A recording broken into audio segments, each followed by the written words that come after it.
platform.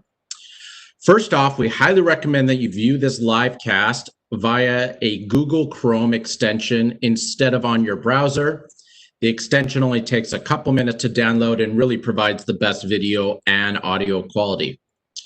We encourage you to engage with today's speakers by asking questions. The best events are those where you're most engaged in asking questions to our speakers. So please use the Q&A function on the right-hand panel to submit your questions throughout today's entire live cast. And if the Q&A function does not automatically appear, you can open this function by clicking on the button with 3 small dots on the bottom of your screen. Also, it's not too late to invite a colleague to today's live cast. So if you know someone who may be interested in the topic, please feel free to forward them the same URL you used to log in. For anyone looking for a dial-in number, this BI Livecast can be dialed into as well. Open the same widget as used for the Q&A and choose audio connection. Provide your cell number for a dial-in. This will give you an audio connection, but not a visual. We recommend closing out other browsers on your computer for the best possible connection. And lastly, for a great viewing experience, change your WebEx viewing screen to the grid view. You can find this option in the top right corner of your screen. With that, we'd like to thank Cisco WebEx for being the official technology partner of Brand Innovators Virtual Summits and for facilitating a great virtual event experience. Also, be sure to engage with us on Twitter and LinkedIn using the hashtag BILivecast, one word. All right, thanks everyone. For those who are now just looks like joining in now, and a lot of people are coming in, which is amazing, welcome. I'd like to introduce myself. I am your host, Jason Edelman, based out of my hometown of Los Angeles. I serve as the Vice President of Brand Strategy and Partnership Development at Brand Innovators. And I lead West Coast operations for Brand Innovators Labs, which is our in-house consulting and advisory group. I am really excited about this live cast because it is co-hosted by our friends at McAfee. McAfee is the premier security software company that provides privacy, identity, antivirus protection for your entire connected life and across all your devices. As our host, McAfee's marketing leadership was instrumental in developing the topics we will be covering in today's program. You'll be treated to insights, best practices, and thought leadership around personalization and CRM optimization, data privacy issues, customer acquisition and retention, and the strategy of building a consumer community through content creation and product engagement. Lots of great stuff to get through today, and I'm really excited. We'll be hearing from 2 senior leaders at McAfee, along with a tremendous program of speakers from Taco Bell, Mountain Dew, Third Love, Adams, and Who Gives a Crap. Yes, you heard me correctly. Stick around and you too will give a crap. I want to give a special thank you to Sachin Puri at McAfee, who was instrumental in providing us with suggestions on areas within growth marketing that McAfee is passionate about, and his insights into which topics would resonate the most with our brand innovators community. We'll be hearing more from Sachin coming up around 11 a.m. Pacific Daylight Time. So I'll be with you for the next 4 hours as we traverse the evolving landscape of growth marketing. So let's get things kicked off with our first session. Our first speaker of the day, I'm thrilled to welcome Aishita Ahmed, the Director of Loyalty, CRM, and Personalization from Taco Bell.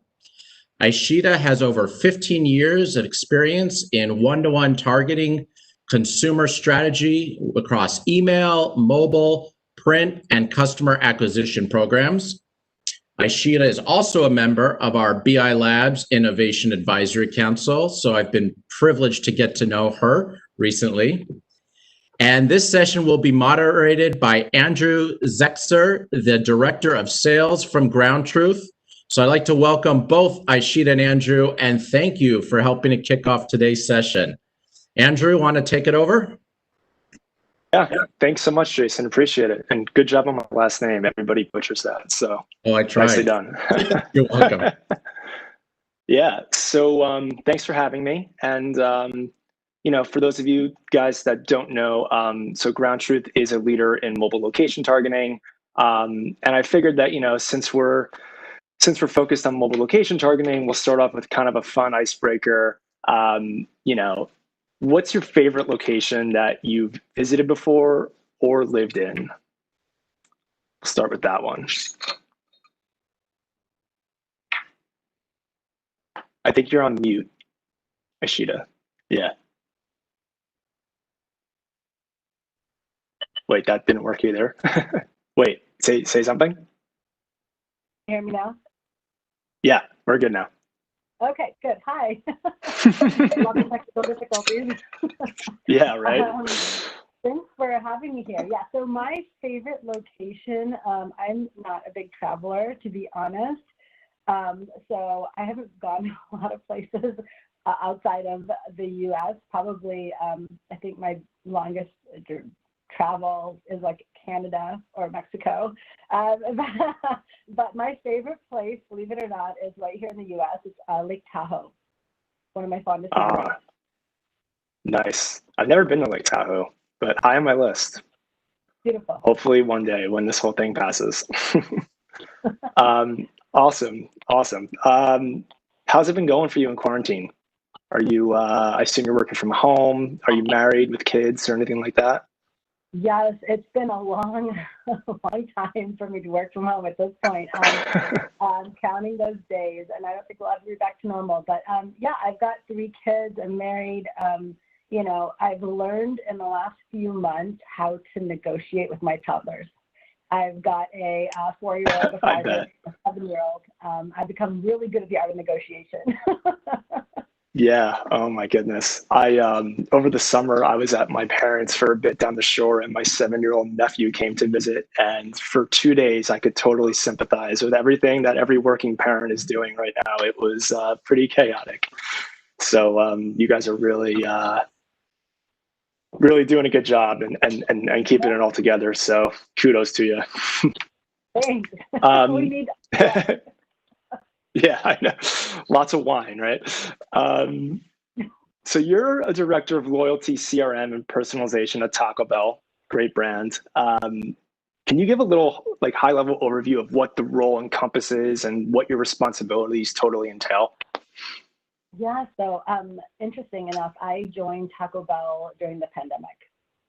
So I haven't really been to the office yet. Oh, man.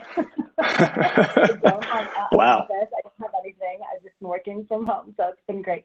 So my role is really managing the loyalty program, the loyalty strategy that we've just launched, and also building out the CRM program. So that entails all the channel communications that we can get out to the customer from an owned perspective.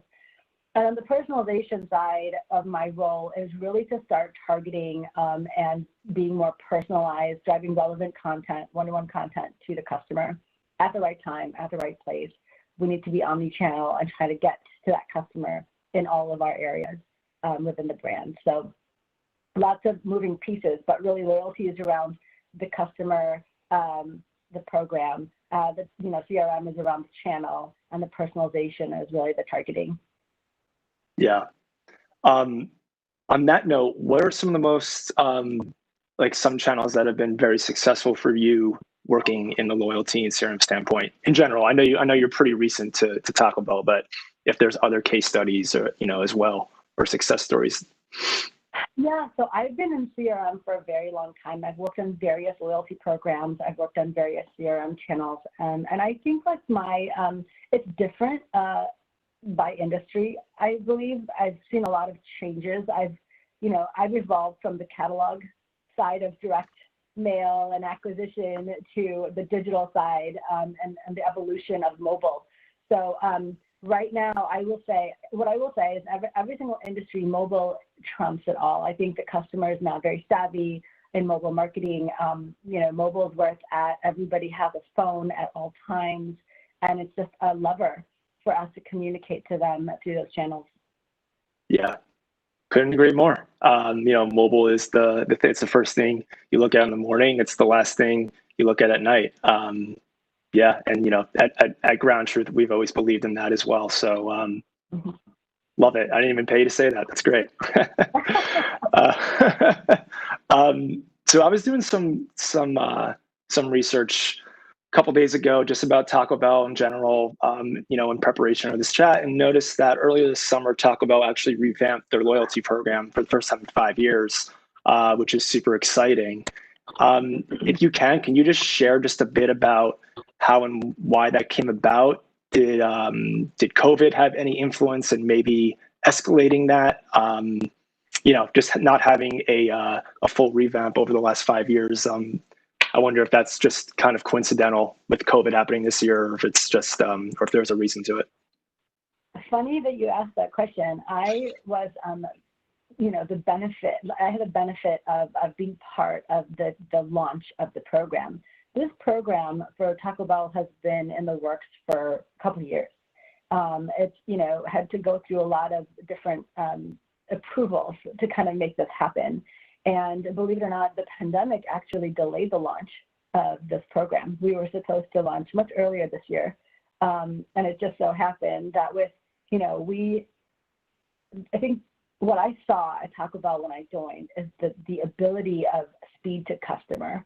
With the pandemic, Taco Bell did a really great job in reacting to the customer and meeting them where they need to be. So with the safety precautions, with the order ahead on the app, all of these different technical pieces of technology that they launched was well ahead of the loyalty program. They prioritized that, even though all of those things were going to launch after the loyalty program. Because of the pandemic, they put the customer first.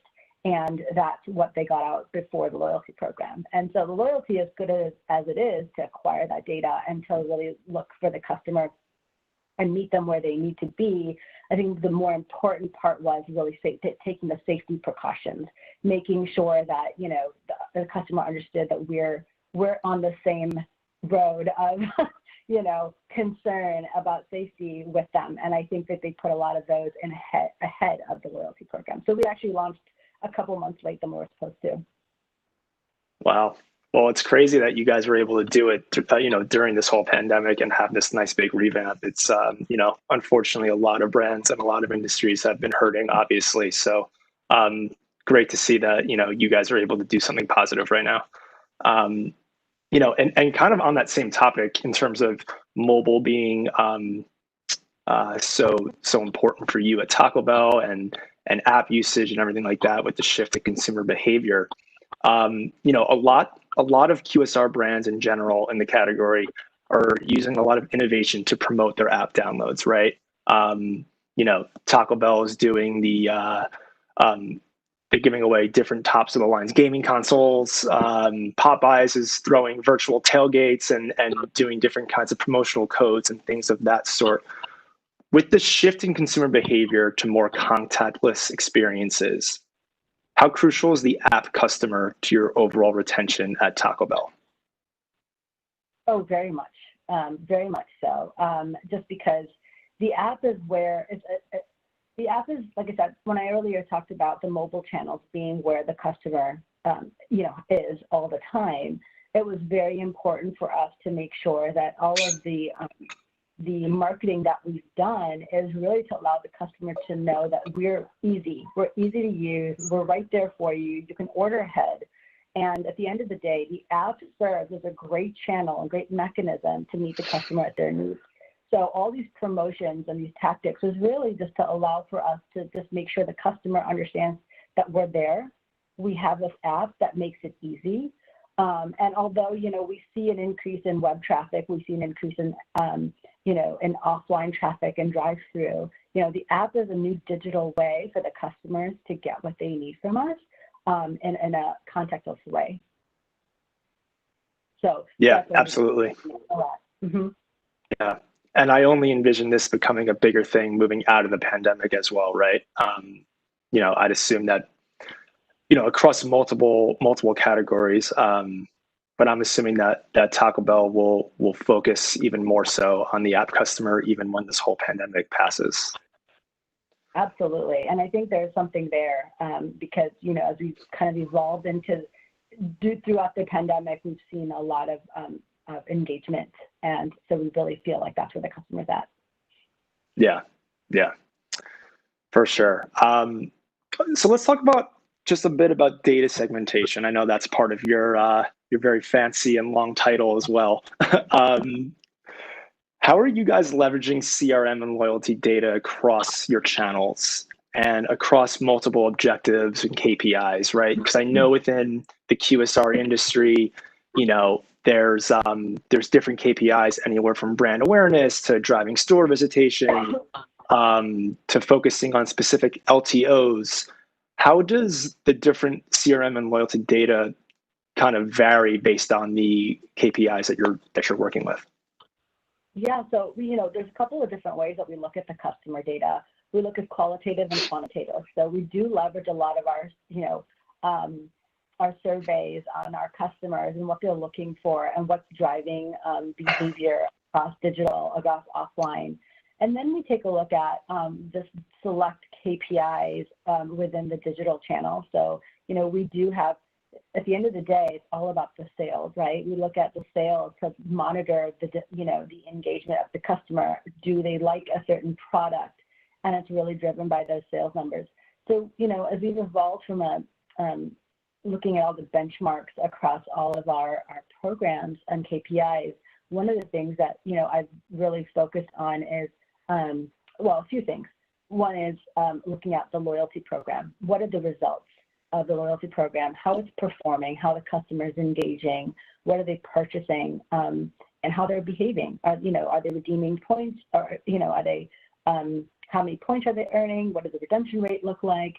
The other thing that we've looked at from a KPI perspective is customer migration. So are we retaining the customer? Are we growing the customer? What does that life cycle look like for the customer? Are they moving throughout, our spend levels, our engagement levels? Are we moving them to a point where they're engaged in not only our offline channels, but our digital channels as well? And the last one I would say is looking at incrementality, right? So we look at attribution all day long regarding, where they're coming from, where they're converting. And but the end of the day is, what are those incremental top line sales? Where are we seeing the biggest growth? And so we can go ahead and invest more there within all of our channels, not just CRM. Yeah, I mean, it seems like there really is just a ton of different possibilities you can do with all this data, right? In terms of CRM and loyalty, and every day probably isn't the same for you, right? There's just so many different things that you can be pulled in different directions. So it seems pretty exciting to work solely in that kind of in that realm of data. It's pretty cool. That's a lot of it.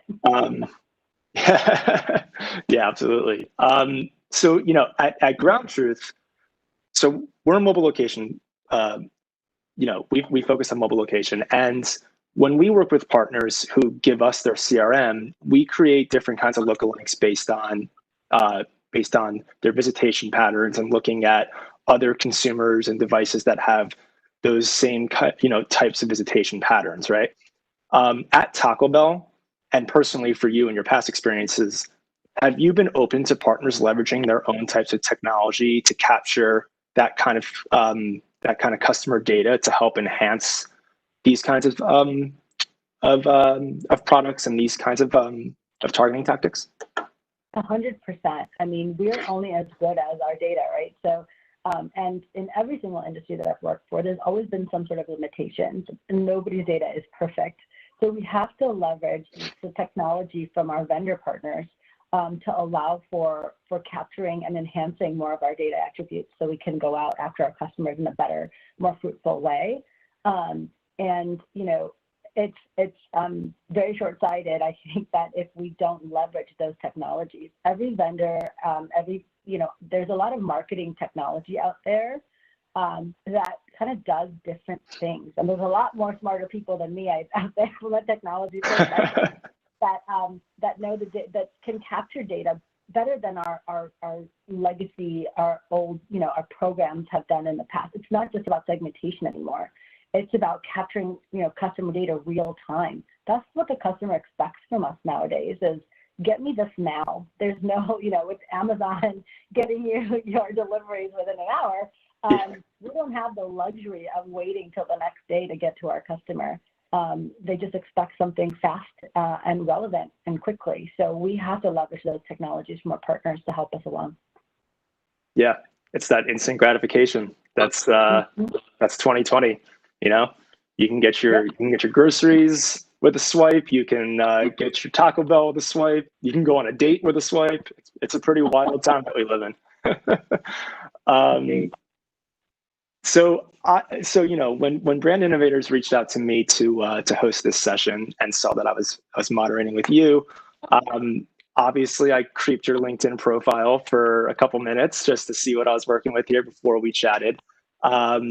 And so prior to Taco Bell, you've worked with a handful of really big retail brands, right? For the audience watching, it's been Nordstrom Rack, Home Depot, and Ulta Beauty, just to name a few. With such a prominent background in CRM and personalization across a diverse set of retail brands, right? How has loyalty and personalization evolved over the years in your eyes? And then also, how is your retail experience going to be a benefit to Taco Bell as a QSR brand? That's a great question. I love talking to. Yeah, can you hear me? I want to make sure you can hear me. Yeah. You're good. You're good. So I started out in the world of, I like to call it when data was the, redheaded stepchild. And we were just trying to go out there and, get everyone's personal information. And it was about customer acquisition is where it started from, right? So during the catalog days, my direct mail days, it was all about customer acquisition. And that evolved into, I want to get from mass marketing to targeted marketing. Once you captured the customer data, I went into direct mail where we started to doing a lot more test and learn. We started getting more efficient with triggered direct mail. And then the evolution of from direct mail, I went to digital, I went to email, where email was a new world where, we were expanding in the data. It was easier to capture data because, you could go on the web and enter in your email address. A lot better acquisition efforts than a direct mail or a catalog program. And so, as I've evolved my career in the years, having that transformation where we went from the redheaded stepchild to now data has become the golden age. So it's the golden child. And now being able to leverage technology to, enhance that is a whole another world that, has been part of my life. So there's a very thin line now between marketing and technology. And so I've got to up my game as I've evolved into all of the new, the places that I've worked, from Ulta Beauty to Home Depot to Nordstrom Rack. I mean, all of these places, essentially, we just got better with time. Technology got better with time. Our digital channels got better with time. So it's really helped me kind of see data in a whole new perspective. Loyalty has come a long way from, the catalog days to the digital ways. And that's been just kind of like my journey across time. And so what I will, to tag on to your second question, how does Taco Bell benefit? Now, I don't have any QSR experience, but, the reality is my job is to focus on the customer. And regardless of the industry, if I have if I'm pointed to the customer and meet them at what they need and how they need it through my channels and through our programs, that's what a CRM marketer does. So regardless of the industry, it's about taking all of those experiences that I've had along all of my retail background and applying it to a QSR brand to elevate it and meet it, meet the customer at the right place. Yeah, no, that makes total sense. And there's something you said there about how we're constantly evolving and technology is continuously, kind of evolving in this whole industry. How are you thinking and leveraging what's next and growing customers and sales with new and evolving types of technology? I'm constantly learning. I don't know better than anybody else right now. Like I said, there's a lot more smarter people out there that are developing technology faster than I can even keep it up. So, I meet with a lot of folks to talk to about their technology and how it could implement their systems.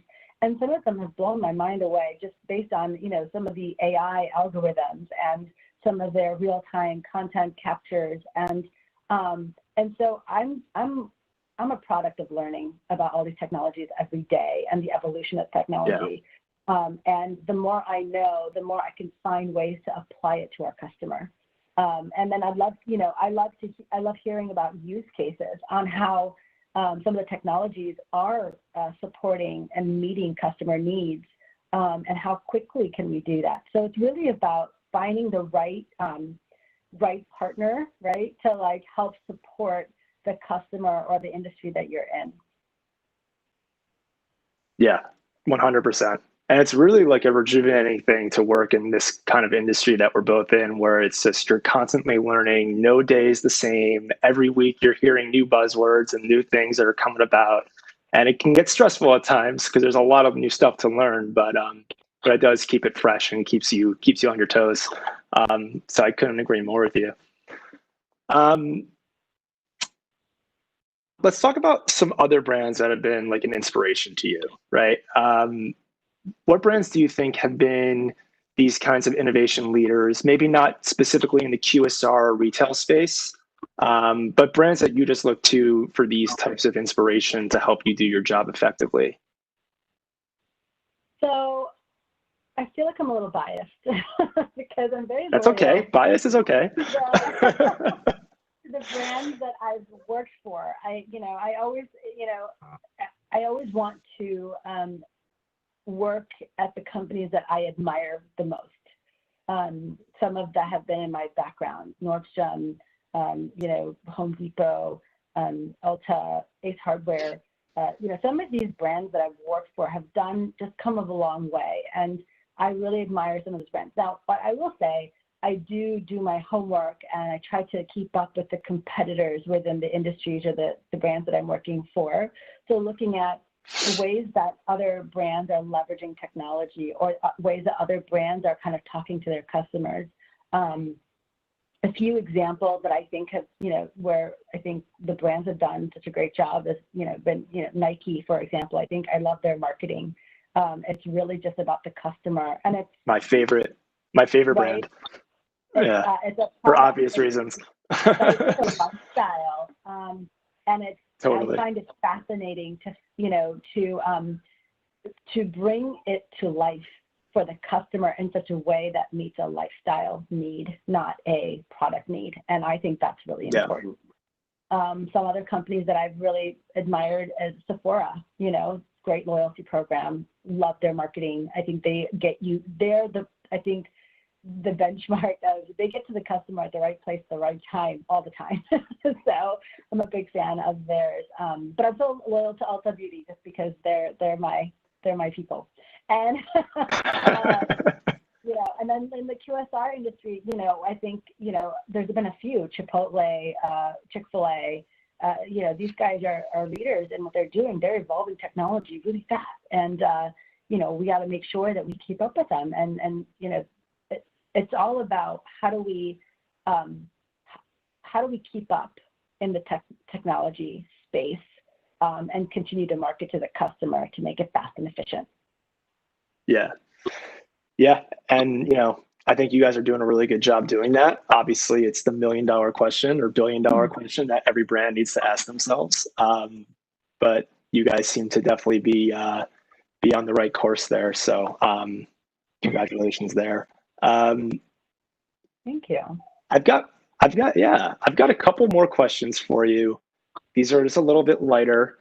We're nearing the end of our time here, and then we'll open it up for Q&A for the crowd. But given the fact that we've been living at home for the last 6 months and working at home and not being able to see friends and family, and you're stuck with a couple of toddlers, have you picked up any hobbies over the last 6 months that you want to share about? And if you haven't picked up any hobbies, that's cool. Last TV show you binged or book you read or anything like that? I have, it's so limiting on the type of hobbies that you can pick up during COVID. But I will say one thing I've learned about myself is I wasn't a big binge TV watcher in the past, like a couple shows every so often, but I started to binge a lot. I think my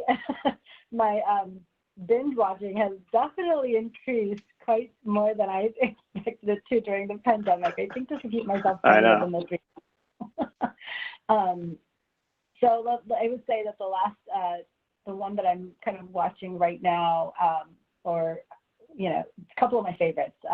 I've been watching Designated Survivor. I'm kind of a big fan. It's like a fun show. It's like 24. This is you on edge. The Kiefer Sutherland show, yeah. Yeah, I love that show.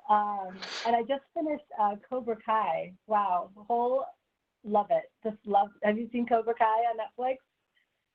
I haven't, but I have watched the Designated Survivor. I watched the first couple seasons of it.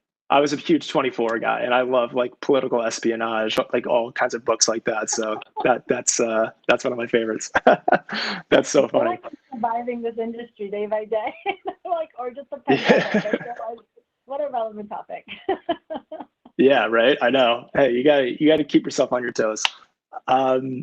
So I just looked at the questions coming in from the crowd, and we've got quite a few pretty good ones. So if you're up for it, let's take it away here. So these are all, they're anonymous, but here we go. In your opinion, how does personalization in mobile marketing function differently, if at all, from the TV advertising? For example, Taco Bell will run TV spots at night for breakfast. Are mobile triggers more now based marketing? Sorry, let me know if you want me to read that again. I think I can kind of tackle this one. It's really about orchestration. So mobile marketing and TV are very different channels. In the TV space, you have the digital video space, which could be targeted, and you can do a lot of test and learn there. But when you go into TV brand moments, it's really about scale and getting everybody to scale a particular promotion. When you go into mobile marketing, it becomes less about scale and it becomes about the customer and more about relevant content. The thing about mobile personalization is that, there should be intent. We can't just scale whatever we've got running on TV ads to send to the customer through mobile, because quite frankly, it may not be relevant. And here we are blowing up their phones with push notifications and SMS targeting. Right. So we have to get, there needs to be intent with mobile marketing. With TV, it's scale. People are watching. They don't have to watch it. They can, DVR and fast forward the ads. But it's really, what we really try to do is, as we scale the bigger brand moments through TV, we take a look at where we want to align ourselves from a relevant perspective and test and learn our way into how do we personalize for the customer through mobile marketing. Awesome. Let's go to the next one here. If mobile app is so important to Taco Bell customers having an ease of use experience, does email personalization play a strategic role in QSR at all? Yeah, so it's a really good question. I've been learning a lot while I've been here for the last 6 months. Again, retail background, going into a new space of QSR.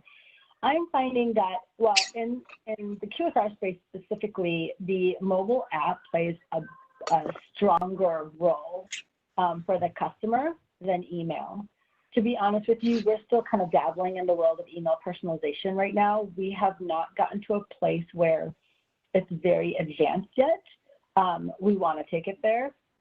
Right now, the last 6 months of my role has really been digging into the data to see what nuggets we have and what are the opportunities to optimize.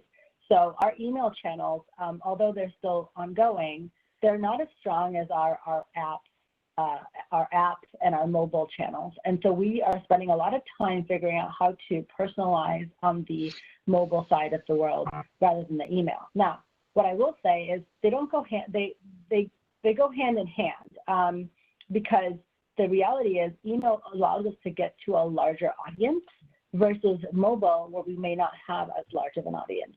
So we have to really pick our bets on, do we want to orchestrate across an integrated strategy, or do we want to pick the channel where the customer responds the best? Right.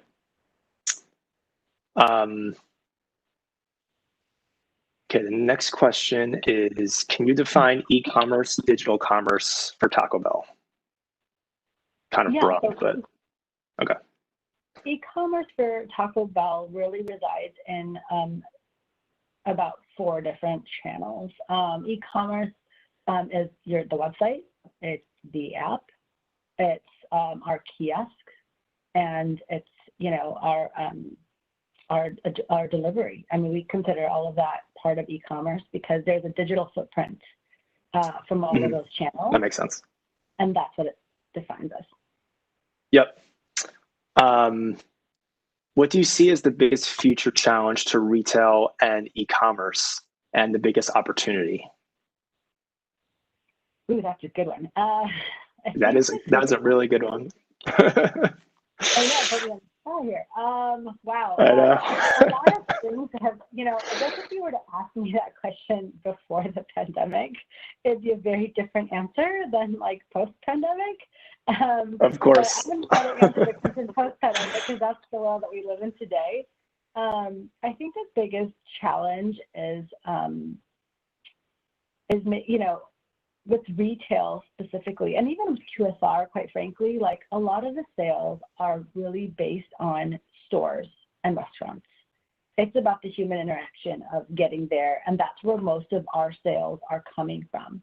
And so, like, to have that kind of removed or limited is, I think, the biggest challenge. So we have to, as retailers or as restaurants, we have to get very creative on how to better serve the customer without that store location or with a limited store capacity. And that's where digital becomes the primary focus. And that's what everyone is leaning in on. So everyone is upping their game from a technology perspective, but also from a supply chain perspective. How do we get all the inventory, or how do we get all of our products? From a restaurant perspective, you've got, just the food ingredients, and how do we take it to the next level that the customer feels, safe and good to go through a drive-through and pick up that food, versus going through the app, versus going through our website, or even just going into the restaurant itself. So those are some of the challenges I think that we're facing with right now. I think the biggest opportunity is how do we evolve ourselves? We've got to challenge ourselves as retailers and as in the QSR world. We have to challenge ourselves and prioritize what's best for the customer versus prioritizing what's best for the brand. And I think that's really important. And I think there's a lot of companies that know that, but sometimes it's harder to rewire a well-oiled working machine as it was in the past to reset to a new type of environment. And that's going to be our biggest opportunity. How do we reset? Yeah. And sometimes it's probably easier said than done to actually achieve those goals. Right. Exactly. Cool. There's a couple more here. How can marketing and tech leaders structure their teams and recruit highly coveted talent for a new era that demands an increasing array of skill sets?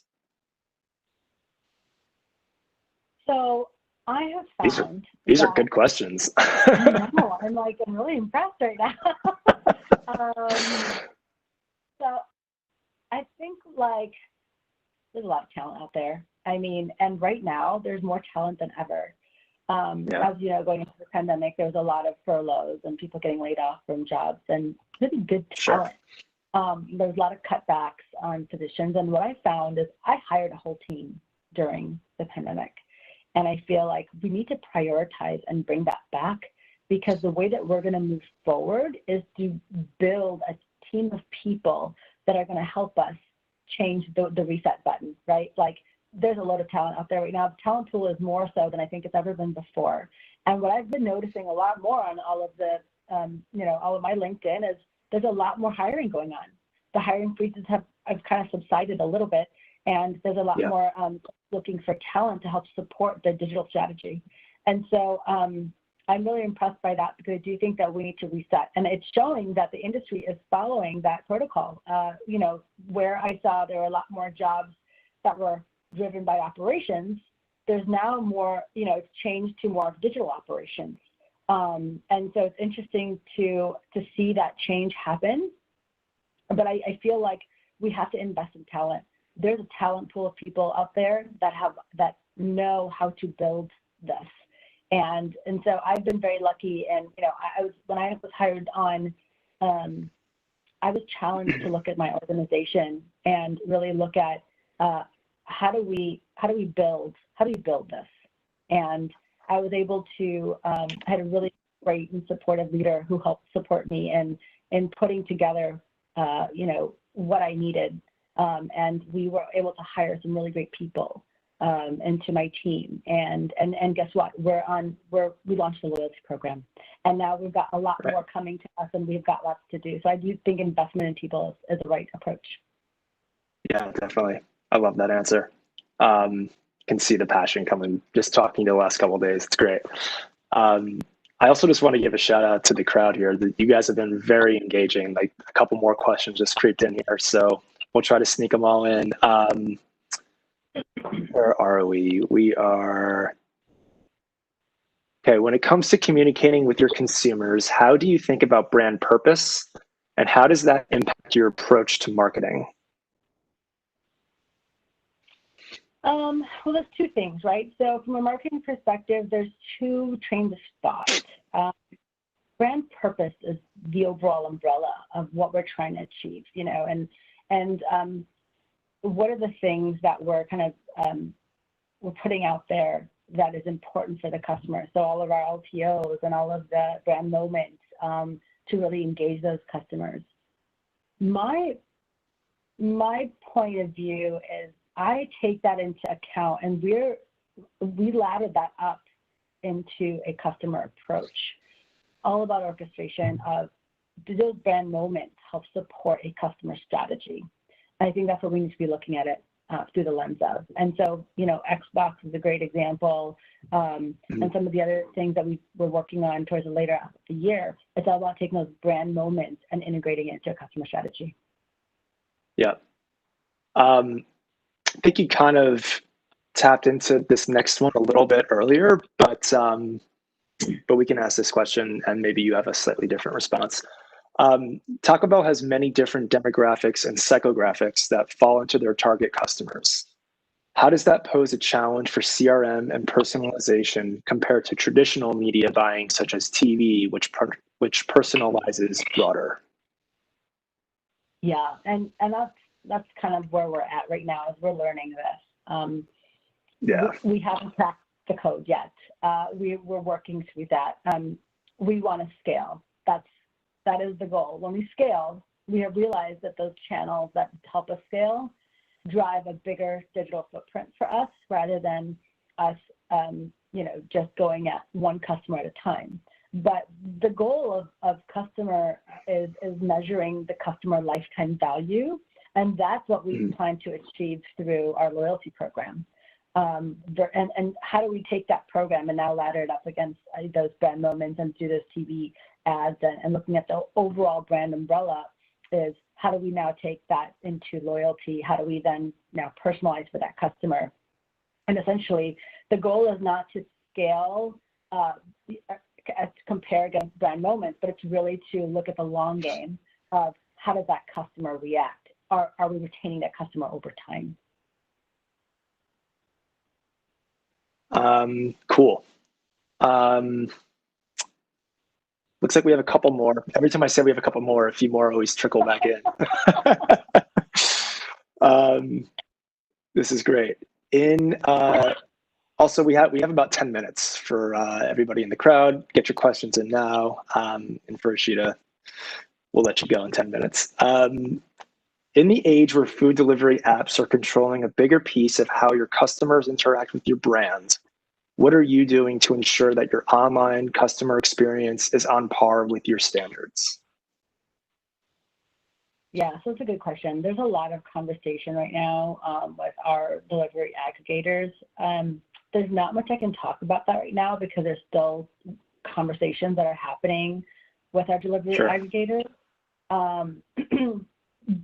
But we're working with them to make sure that we can help support an overall strategy versus looking at, one delivery aggregator at a time. So lots of conversations there. I probably can't go into too much detail in that arena, but yeah, just know that we are working with them to align with our overall strategy. Awesome. And as of right now, this is the last question. So we'll make it a good one, unless one creeps in at the last minute. What are the top 3 brand mistakes companies are making right now? Well, define a brand mistake.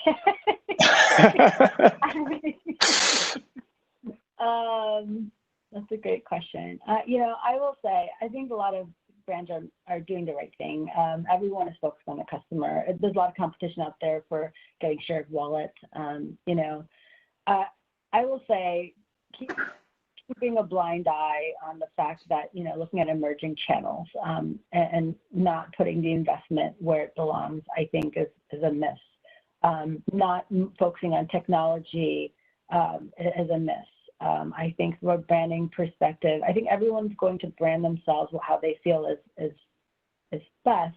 I think it's really important to again, I come back to the customer. Like, what does the customer need from the brand? And are they getting it? And so the mistake is, if you're not meeting that customer where they need that brand the most, then that's a mistake. We need to change the way that we think. We need to go after customer-focused marketing rather than the guerrilla marketing that we're used to. Where we're just kind of batch and blasting, sending everything all at once to everybody. One of the biggest things I've read about so far is, in the email space, is that a lot of brands are over emailing because of the pandemic, and because it's not the same responses, that they're typically used to getting, and we've seen a decline in KPIs. Not we, but in general, there's been a decline in KPIs in the email space. People tend to leverage email as let's just send out another email. Let's just send out another push notification. The reality is you're going to lose the customer, by sending out so many messages. And by losing the customer, you lose the ability to talk to them again. And then you got to go back and invest more dollars and scale into the media side or the TV side, where there's a lot more investment involved. So I do think that that's something to keep tabs on. And I think brands forget that email is free, but it's not free, because there's a value of a customer that approach where, if you lose the ability to talk to them, there is a value attached to that.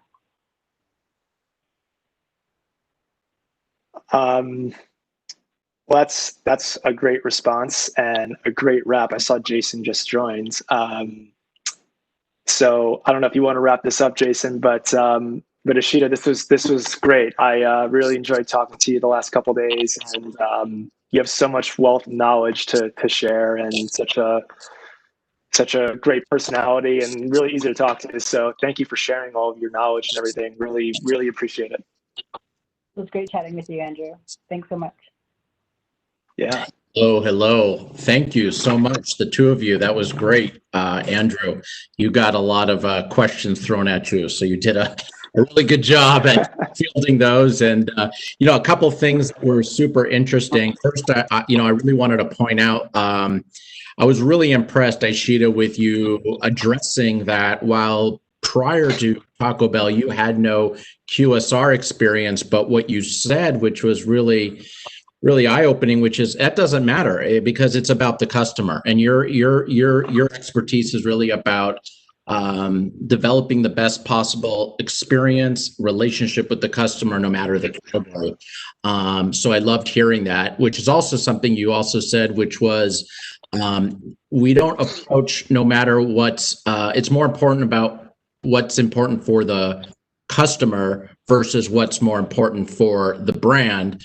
And I'd like to argue that, it's Taco Bell, such a culturally driven company, that I would say that Taco Bell customer is your brand, and something to think about for the future. So thanks again for joining. Andrew, thank you so much for moderating this session. It was great to see both of you. Yeah, thanks for having me. Absolutely. Bye, guys. Bye. All right, that's fantastic. For all those who are joining now, welcome to our day on growth marketing and data-driven decisions hosted by our friends at McAfee. We are going to move now into our next session, and here I'm happy to introduce another member of the Brand Innovators Labs Innovation Advisory Council to the stage, Sachin Puri. Sachin is the Vice President of Marketing at McAfee, where he spearheads customer acquisition across all e-commerce efforts for the consumer business globally. In addition to leading all performance marketing channels, he leads end-to-end customer e-commerce and lifecycle management, including web development, email marketing, product monetization, data science, analytics, design, and content development. So not sure what you're doing, Sachin, at work, because it doesn't look like you have much going on. Previously, Sachin was the Senior Director and Global Head of Performance Marketing for StubHub, where he managed performance channels across all sites and apps worldwide. And actually, that's when Brand Innovators a few years ago was in the Bay Area, and we're pleased to be hosted by StubHub at their offices in San Francisco. Is actually where Sachin and I first met, which was an amazing day. And so this session, we're very happy to have our moderator, Mark Schlosser. Mark is the team lead for brand partnerships at White Ops, a very cool company. I want to welcome both of you to the Brand Innovators stage. How's everyone doing today? Thanks, Jason. Good morning. I'm doing well. Hey, Mark. Hey, how are you? And good afternoon, Jason. Thanks for the introductions. Absolutely. I'll let you take the mic, and I'll see you towards the end of your session. Cool. Good. Thanks for the intro. Cool. Looking forward to it for sure. Sachin, man, that is some title. I don't know how you do it. And you're a father. Man, I'm just walking into that world. And I know that's the toughest job of all of them. So just bringing the cool and working from home. It's it. And that's it. Cool. So just to introduce myself, and I know you got I would love to hear more about sort of your role and what all that means in a second here. You know, and as Jason mentioned, Mark Schlosser, and I head up the brand partnerships team at White Ops. So for those that aren't familiar, we're a cybersecurity company. We analyze at this point 10 trillion interactions in a given week. You know, just protecting our partners from sophisticated bots, which are really just designed to look and act, you know, exactly like humans now. So when we talk about for brands and growth marketers, you know, what this really means is bots are trying to take journeys through the sort of entire marketing stack.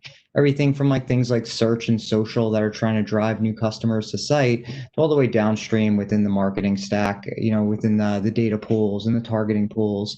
Bots are trying to take that full journey and try to manipulate and sort of capitalize on as much money as possible. So sort of as a lot of marketers are more data and sort of performance obsessed now and looking at things like, you know, CAC and LTV, you know, we're sort of helping create efficiencies and helping to drive, you know, improvements in metrics and data and targeting and analytics, and, you know, seeing sort of huge improvements in ROI. And it's really like the newest frontier that we're fighting with the advertising industry against cyber criminals. So, you know, excited to dive in here with you know, another company that really values security, you know, as much as White Ops. So Sachin, thank you again for your time, and it's great to have you here. So, you know, while most of us are really aware of the McAfee brand, you know, tell us a bit more about McAfee in the marketplace today and your role and what all that means in terms of the title. You bet. And I'm glad how Jason did it, but he kind of put the two security companies together.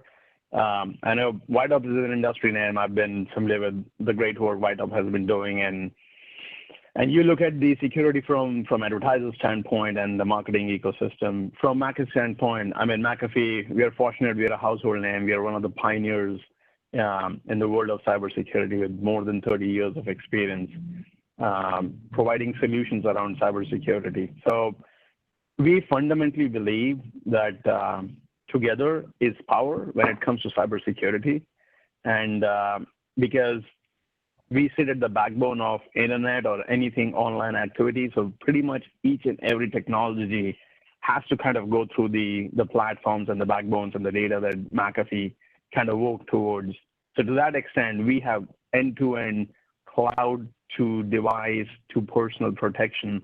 And that's a rich amount of data that allows us to look at the wide breadth of all the attacks that are happening. Our advanced threat research team is constantly looking for that threat. So it just keeps McAfee always ahead in the game to make sure that we are always looking and protecting the customer. So that's the business McAfee is in.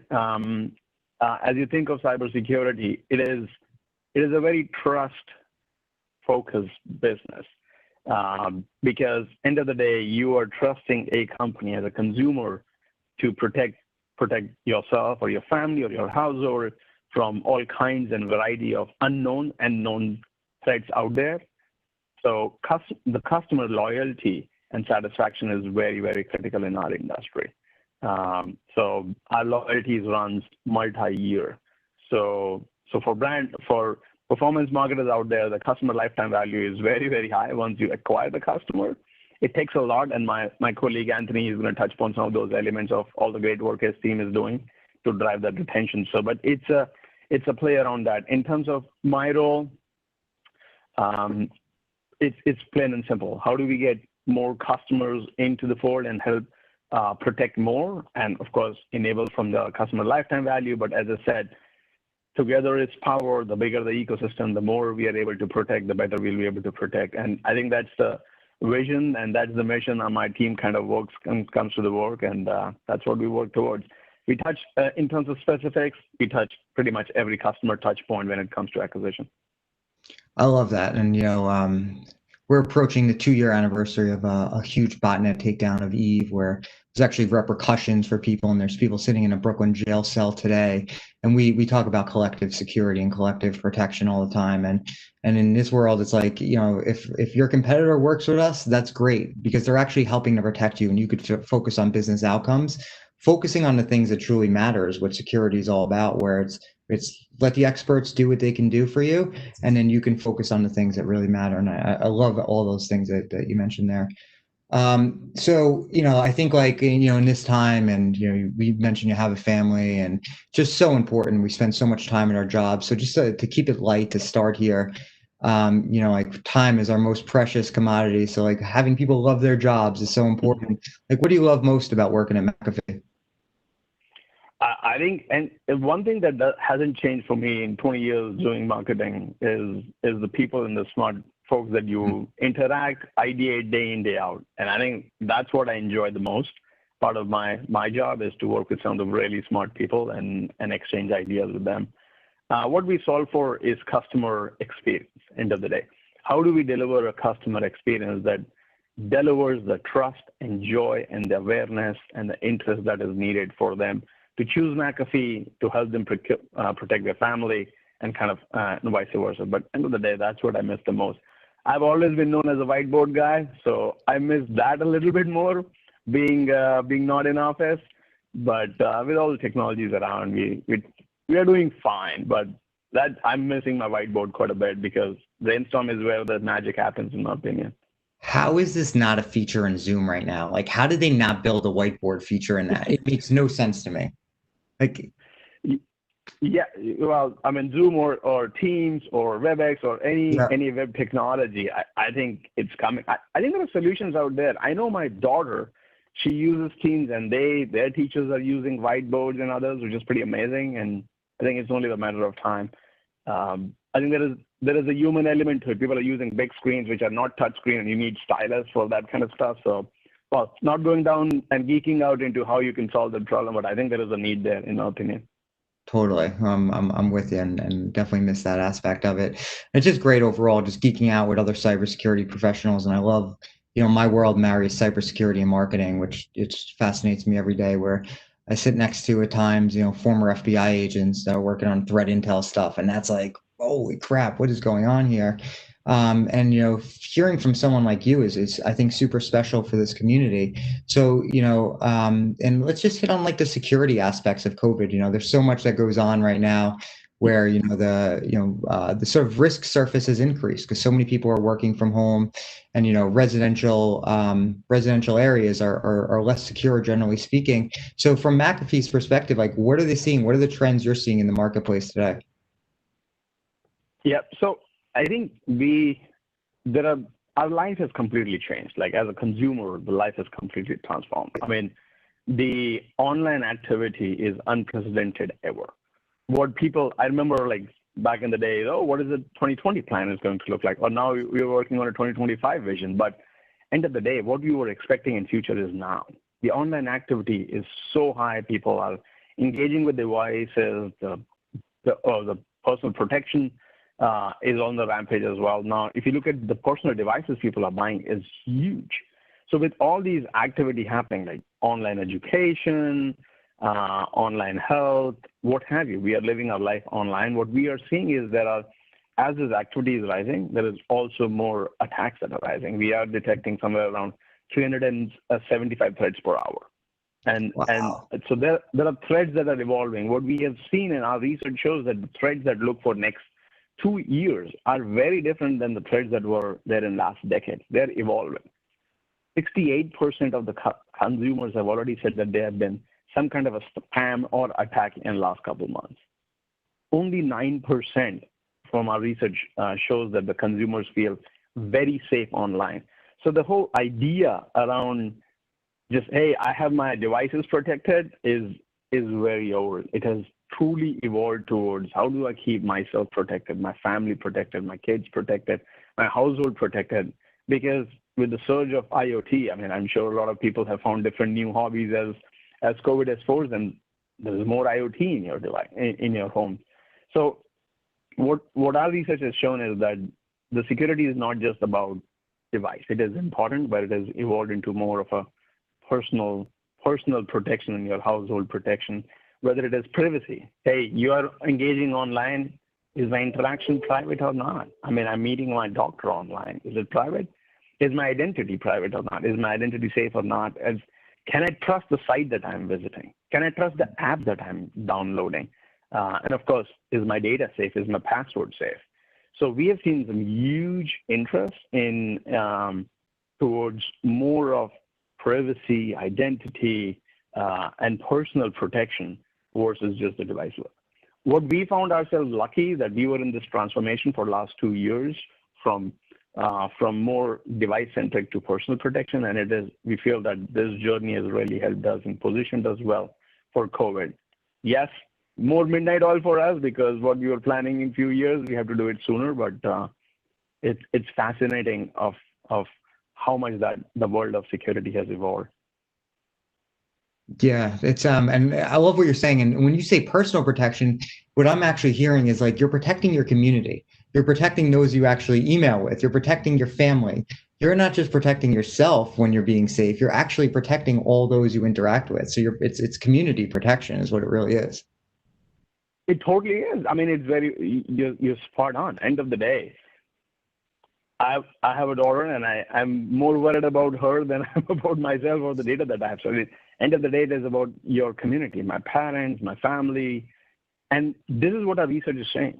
And the sensitivity around security is already heightened in this time. Like what we are worried about, why are we at home? Because we want to be protected. We want to be safe. We want to keep our family safe.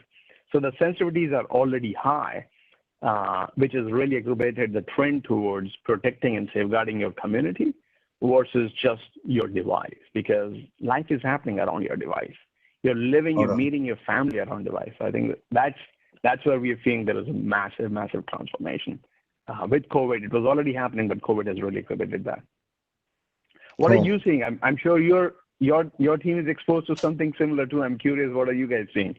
Yeah, it's interesting, and it's a great question. And a couple of years ago, you'd think like, there's so many sort of implementations for like the world of programmatic and marketers and the ecosystem really have taken a lot of good precautions in that world. So like when we think about like the new frontiers of the world of ad fraud, we think about where the trends are, exactly what you're saying. So there's two things. Think about it this way. All the people spending time on the CTV devices, right? There's opportunity for the cyber criminals to actually take advantage of that and to actually sort of monetize off the high CPMs that are happening in that world. And the second is really from a marketing fraud perspective, and that's the challenge I'm really focused on helping to solve today. Is all of these brands are moving, are directly sort of engaging with consumers now, and they're building out all these platforms and they're driving all this traffic to site.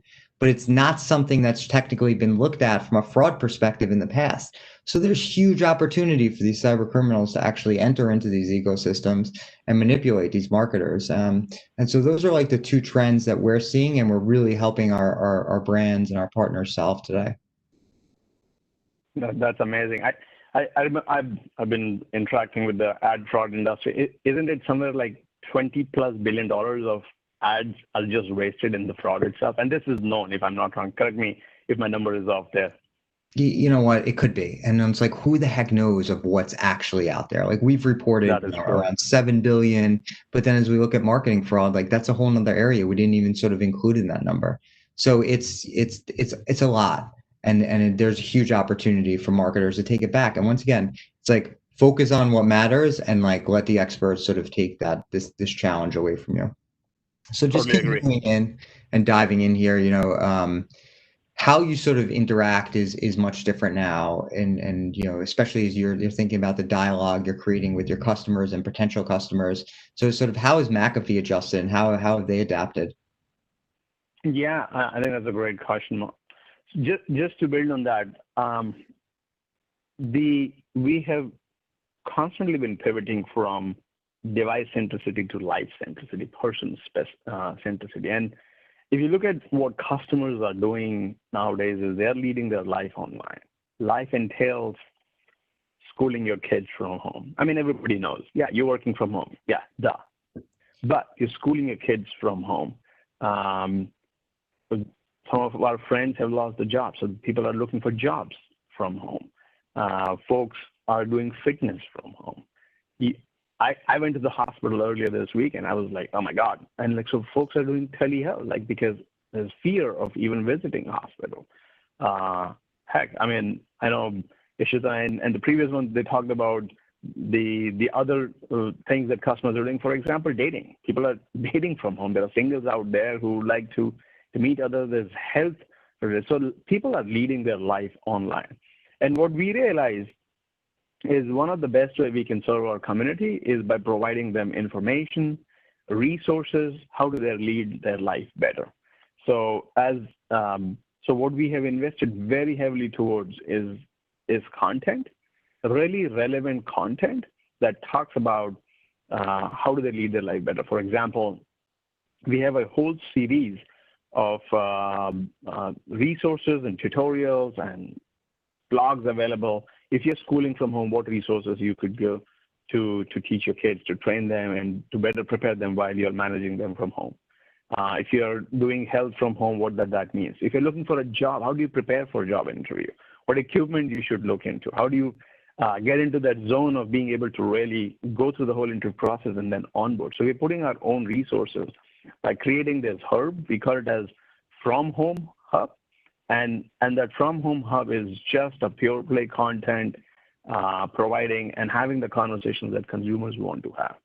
We are onboarding a lot of evangelists out there. For example, there is a cyber mom from Australia. She's sharing her experiences and resources of, hey, if you want to attend a wedding remotely, what apps are available, what resources are available that you can attend wedding remotely. If you want to attend a goodbye or a funeral online, what resources and what tips are available for somebody to attend that. These are important moments of human life, and we are leading it behind the screen. And what we are investing in really building the content that jive with the customers and help them lead their life better. So our pivot has been really towards from purely device. Of course, our day in, day out business is security. But we really want to have that conversation and add value to our community so that we are keeping them protected more holistically, and in the process, just make it a little bit less difficult as they lead their life or more productive. So that's basically where our focus has been, and we are investing tremendously around this content and then making sure that the right content is delivered to the right customers at the right amount of time. In our business, people don't buy cybersecurity software every day. It's that event is maybe annual, or in some cases, many cases, is like 4 or 5 years. So it is a lot about adding value to the customers and being relevant. And that's where we are investing in at this time. Yeah, for sure. And I think there's a couple And someone on my team just got married a couple weeks ago, so I attended my first sort of virtual wedding. Shout out to Nicholas, congratulations. And I'm just thinking like what to do when your dog starts barking during a webinar, which is happening currently. There's all Oh, these yeah. things. Oh, that never happens. What are you talking about? So all these things I think is so smart of like, look, if you're good to your customers and you sort of continue to build your brand, like people will come and people will understand that like you become a resource. And I think it's such a smart approach that you guys are taking. So it's great. So to sort of hit on sort of your point and, you're spending sort of a significant amount of time just educating and in fact building your brand. How, if at all, do you think about brand versus performance marketing at this time? Since, at the end of the day, you are a growth marketer. Yeah, so that's a great question. Thanks for asking that. In my opinion, everything company does is around the brand, which is the perception that you deliver or the perception that exists in the eyes of consumers today or in future that you want to achieve. And a lot of the way the performance marketing has evolved in the last 10 years is around, hey, let's focus on just converting and conversion focus versus, hey, there's another team in brand. So there has always been these silos. To me, it's a continuum. The brand marketing or as you call it as mid or upper funnel marketing is very intertwined with the performance, which is driving the conversion. And the more and more marketers I'm seeing, very advanced marketers are starting to think of this as a continuum, is how do you have this one consistent experience and managing your funnel, marketing funnel, if you will, linear, non-linear, that's a debate for some other day. But how do you manage this funnel with the consumer? Where it is about educating customers about what does security mean to them, why, and then also facilitating the right level of content as they are moving more closer to making a decision why they need security and what type of security they need. So the way we operate is a full continuum end-to-end funnel, and having done this in silos in the world where we focus. Part of my life was around focusing on brand mid-funnel. We did it day in, day out. Part of my life earlier was about performance marketing and converting and like taking customers ready to the transactions.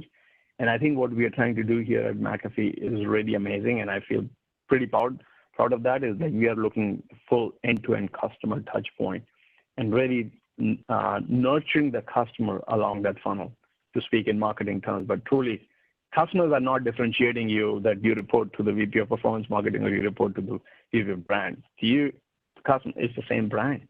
And to me, that is critical. I've learned this from one of my ex-bosses, Antonio Lucio, he was ex-CMO for Facebook and ex-CMO for HP. And I drank that Kool-Aid a long time ago, and I feel marketers should think that way too. I mean, it's so intelligent, and what a great boss to have it, from sure. And I just love hearing like what you're saying, because you do it in a B2C world, and we're in like this B2B world where we're trying to educate brands on like why they actually need this, and it's fascinating in so many ways. And I work collaboratively with our marketing team all the time, and we talk about like, okay, this is like this is what our goal is for this particular thing, and what are the outcomes, what are the KPIs we're really looking at to drive success, what is short term, what is long term. And there's just so many intricacies as you're talking about the funnel and the impacts and how you get the word out, especially for security. I mean, it's building trust and ultimately it's so important. So very interesting to hear sort of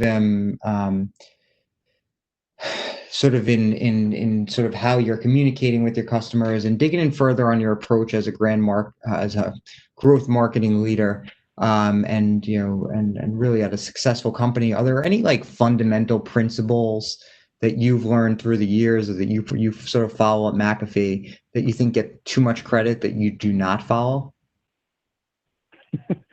I think every marketer loves and hates its attribution.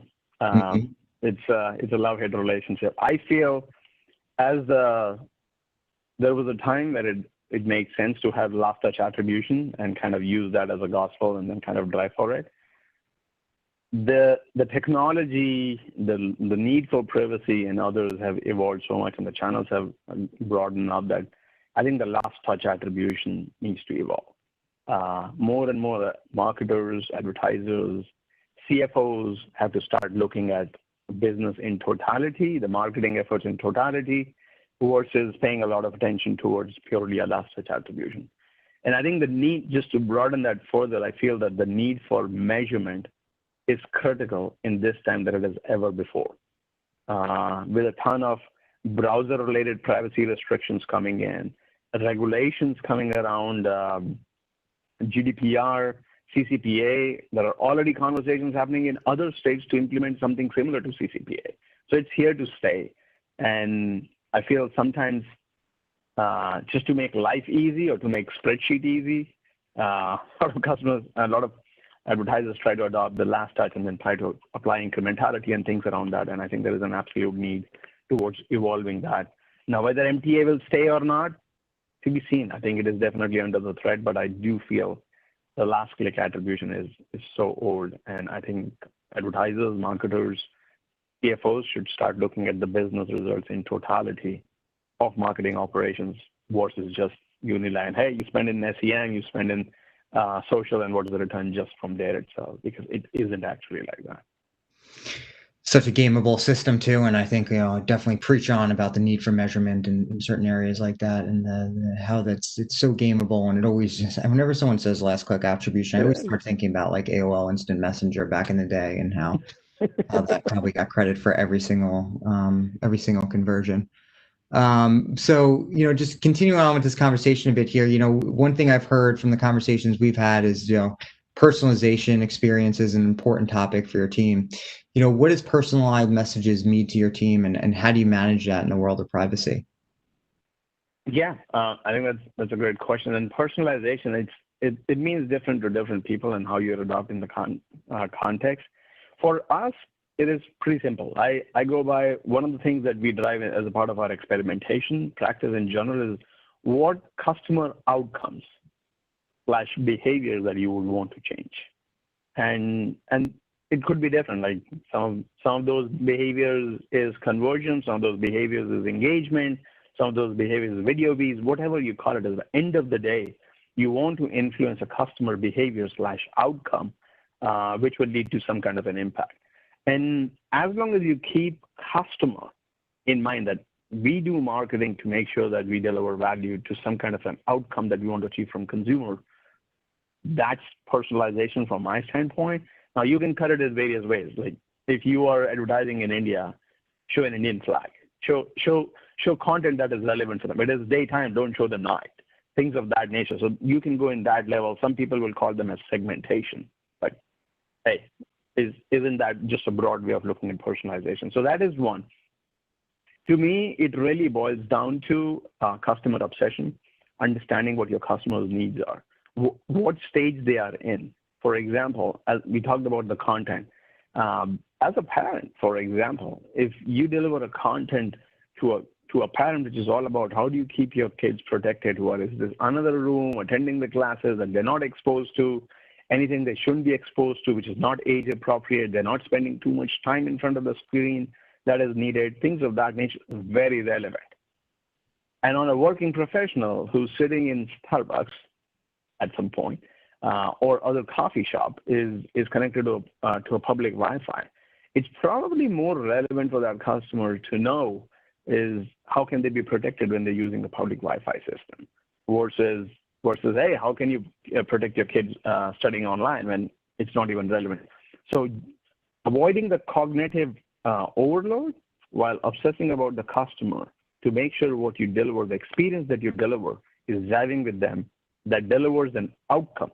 That outcome is a consumer behavior, is what, in my opinion, at least our team is aspiring towards solving day in, day out, and we run hundreds of experiments at any given point of time, and they're all driven towards a customer obsession framework that we apply across the board, not just marketing. It starts from product experience down to every single touch point.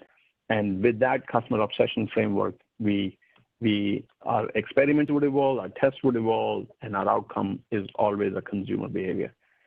I've used that framework for many, many years, and I find it very helpful that when you ground yourself into customer outcome, it makes it easier for you to understand what is personalization. In terms of technology, I think Ishita talked about that in the previous session as well. You need a single place to have all your customer data, all customer touchpoint coming to a CDP or a DMP, whatever you use, and then that allows you to activate. But contextualizing it to the stage of the customer is, I think, where the real value comes in my opinion. When you talked about sort of the customer and sort of optimizing towards the outcomes, and as you talk about like CDPs, you're investing so much time and so much money into every single user, into every single customer sort of customer conversation, and then from like a security lens and like especially the lens of like a White Ops world, like what if a bot does enter into your ecosystem? What if a bot does enter into your CDP? Like, how do you ensure that the personalized conversation was actually initiated by a human, and sort of that longer term conversation is not being wasted on a bot that is designed to look exactly like a human? Yeah, that's a great question. I feel there is also a need in the industry around this. There are enough solutions out there which are solving for a part of the problem, part of the marketing ecosystem. For example, there are ad verification solutions that are available. You already know of those. Is how when you're delivering media, when you're buying ad impressions, are they actually delivered to the right? Are they actually delivered to a human? They are delivered in the right geo. They are brand safe, et cetera, et cetera, et cetera. It's viewable, things like that. So there are ad verification solutions that allow you to do that at the delivery of your ads, or even pre-delivery of your ad as pre-bidding and things like that. So there are solutions around that. Platforms like Google's and Facebook, they invest pretty heavily to keep their ecosystem clean as well. So there are solutions around that as well. When somebody visits on your site, there are solutions around to detect some kind of a behavior that are imitated more by bots. But I feel, and I'm giving you this answer to this, I feel there is a need for a consolidated, unified solution at the industry level to really have the bot tracking. Back to where we both started, I think you talked about a collaborative protection. We talked about together is power.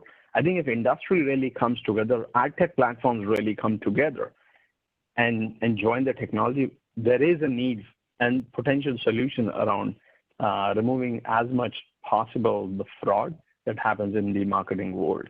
And I think there's tremendous value, and that value created can be invested back into the returns or adding more value to the customers, et cetera. But I think there is a need. Love to hear your thoughts. What are you seeing in the ad tech world for that?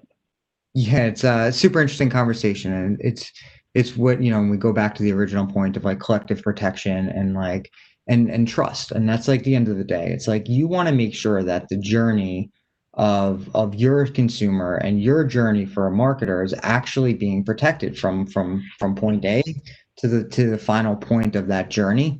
And so the reason why we created, sort of our marketing integrity product is that exact reason.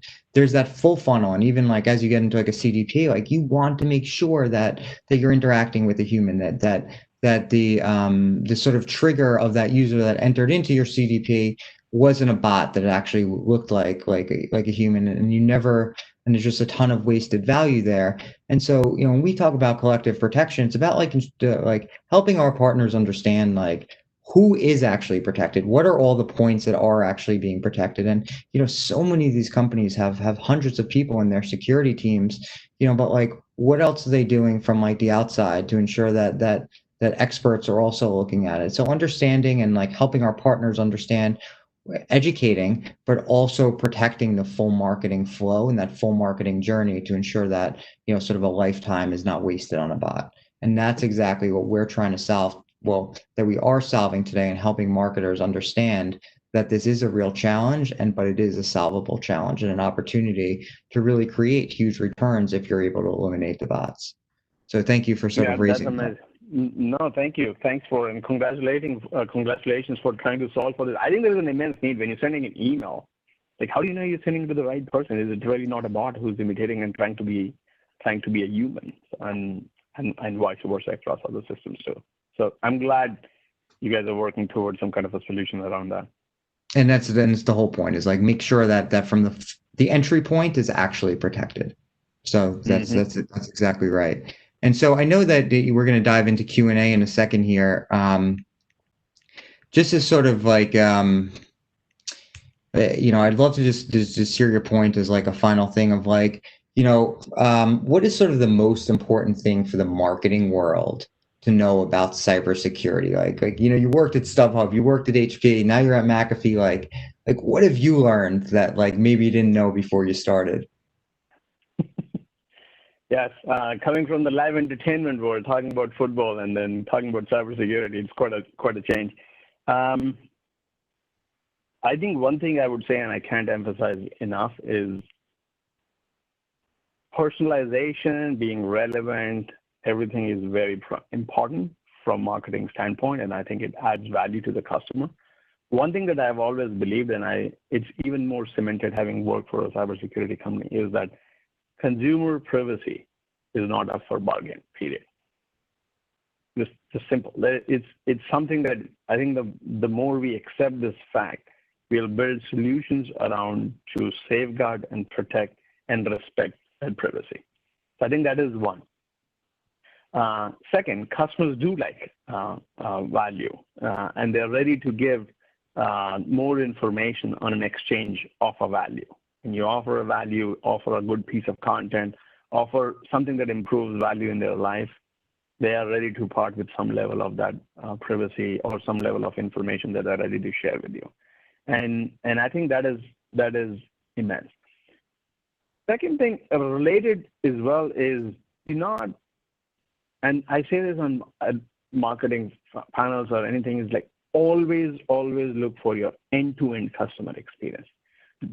Yes, everybody has a job to solve for within the realm, within the channels, within the geos, within the focus area, but always have an end-to-end customer view, because you would see what level of value you can deliver, what level of protection you can provide to the customer when we look at the full cycle versus only your area. And again, the moment you break the silos, the together is power automatically starts coming in, because now you're representing one view to the customer versus multiple. Since you asked the question more within the cybersecurity world, I would say that is what I learned quite a bit. It is important, and I thought that I was very well aware of all the cybersecurity risk and all the risks that were happening in ad fraud and things like that. I've been doing this for more than 6 or 7 years now. But I learned quite a bit. There are more sophisticated bots out there, more sophisticated ways people are trying to steal information. And I think it's something we should acknowledge, respect, and then kind of build solutions around that. And I've been at White Ops in the cybersecurity world for 5 years, and I've learned a lot from you just in this conversation. I hope a lot of people have a lot of takeaways. There's a couple questions here I'd love to just to ask you as well from the audience. As you talked a lot about like personalization and privacy, and this one's just related to like the mobile world, and like how does it function differently as you think about the different screens, whether it's TV or mobile, or does it function differently? It does. I mean, it does, because there is a need for mobile. Just from consumer, how you use your phone is very different from when you use a big screen PC or all-in-one or whatever you use. So from what we are also saying is like we are working towards always this continuum of security solution across any device that you have. Irrespective of the screen that you have, we provide device-centric solution, but we also maintain the similar level of experience across the board. That's what of the journey that we are working towards now. For example, if you're using a mobile phone, the form factor, the look and feel, the design needs to be relevant to that particular form factor that you have. The features that we are suggesting to our customers when they switch on their phone and they are in an unprotected Wi-Fi, because just the nature of phone, you're outside, out and about, is providing solutions like, hey, you are not in a secured web right now. You want to protect yourself. You're not performing the searches effectively and things like that. So from security solution, that's how we are thinking, just to how to make sure you maintain the same company from brand standpoint, similar experience, but align the design, experience, and features that are relevant for that form factor. Now, from a marketing execution standpoint, a lot has changed in mobile completely. Like the whole idea of cookies goes out of the window. The IDFA and other changes that are coming around, it's also it becomes more and more difficult to target and engage and personalize the customer, or even measure the impact on mobile versus a big screen device, PC. So I think that's an ongoing challenge, and probably I know you're smiling at it because it's a topic in itself. Yeah. But that's always an ongoing challenge from a measurement standpoint. I think that was my point around last click attribution earlier that I talked about. That's how we are kind of approaching it. But I think it is still mobile, and its whole evolution around customer tracking and measurement we will be talking more about that in the next 1 or 2 years, even more so, because the fingerprinting and other technologies are all going to get challenged as it becomes more and more siloed within the walled gardens of different providers and platforms. Do you? Yeah, it's I mean, a huge topic in itself, just in that whole world. There's a question here about like future challenges to retail and e-commerce and sort of biggest opportunities you see. So big question in a lot of ways. Like, is there any sort of huge opportunities that you're seeing currently that is on the horizon? Yes, connect your journeys, connect your experiences. Don't look at it as this is retail channel, this is e-commerce channel. Your customer is customer. Don't expect that your customer, when they walk into Best Buy or any store, they are not opening their phone and price shopping, looking for features. So how do you build content that meshes between the two experiences? So for example, this is an old example that I'm giving. For example, if there is a QR code, just customer goes and scans that QR code, and it gives the virtual reality of all the features and the benefits that are available and the use cases how customers are using within the environment of your product itself. So try to build omni-channel experiences. I'm not talking omni-channel marketing and people start thinking advertising. Saying build omni-channel experience and integrate. Huge opportunity. I still feel I go to Best Buy very often. I go to different retail stores, very well protected, just to see what's happening in the market. And I feel there are some companies that are doing good, trying to integrate these experiences. If you go to Starbucks and your web and your real life experiences are very well integrated, and they're investing more in making sure these experiences are integrated. And I think we have the similar challenge. So biggest opportunity is unified seamless experience, irrespective of physical or digital world, and let them augment each other, because that's how customers are using it. They don't want completely different disjointed experience. Cool. And, a personal question for you is sort of a wrap up here is being a professional dad, and I'm a new dad, like what's your most important advice? I think it's, I'm constantly trying to learn, and, when we get back to the real world, it's going to be interesting for me. So what's your advice? A few I'll give, but one, you have to enjoy your job. You should have fun what you're doing, because there are ups and downs. You're working from home, you're going to work from office and what have you. But end of the day, it comes out, are you having fun in what you're doing? Because when you connect your passion to what you're doing, that nothing feels hard to you. And I think find your passion. At least that's what I've seen. Like everywhere I've worked, I always look for, do I have the passion? Does it come from within? And that makes it easier than failure. So always look for that. And I think when you connect your passion to your profession, it really gives the fuel to your career growth, etc. Easier said than done. It looks like motherhood and apple pie, but I truly believe if I can give you one thing I've learned in 20 years, find your passion and have fun with what you're doing, and take care of your people. Very, very important.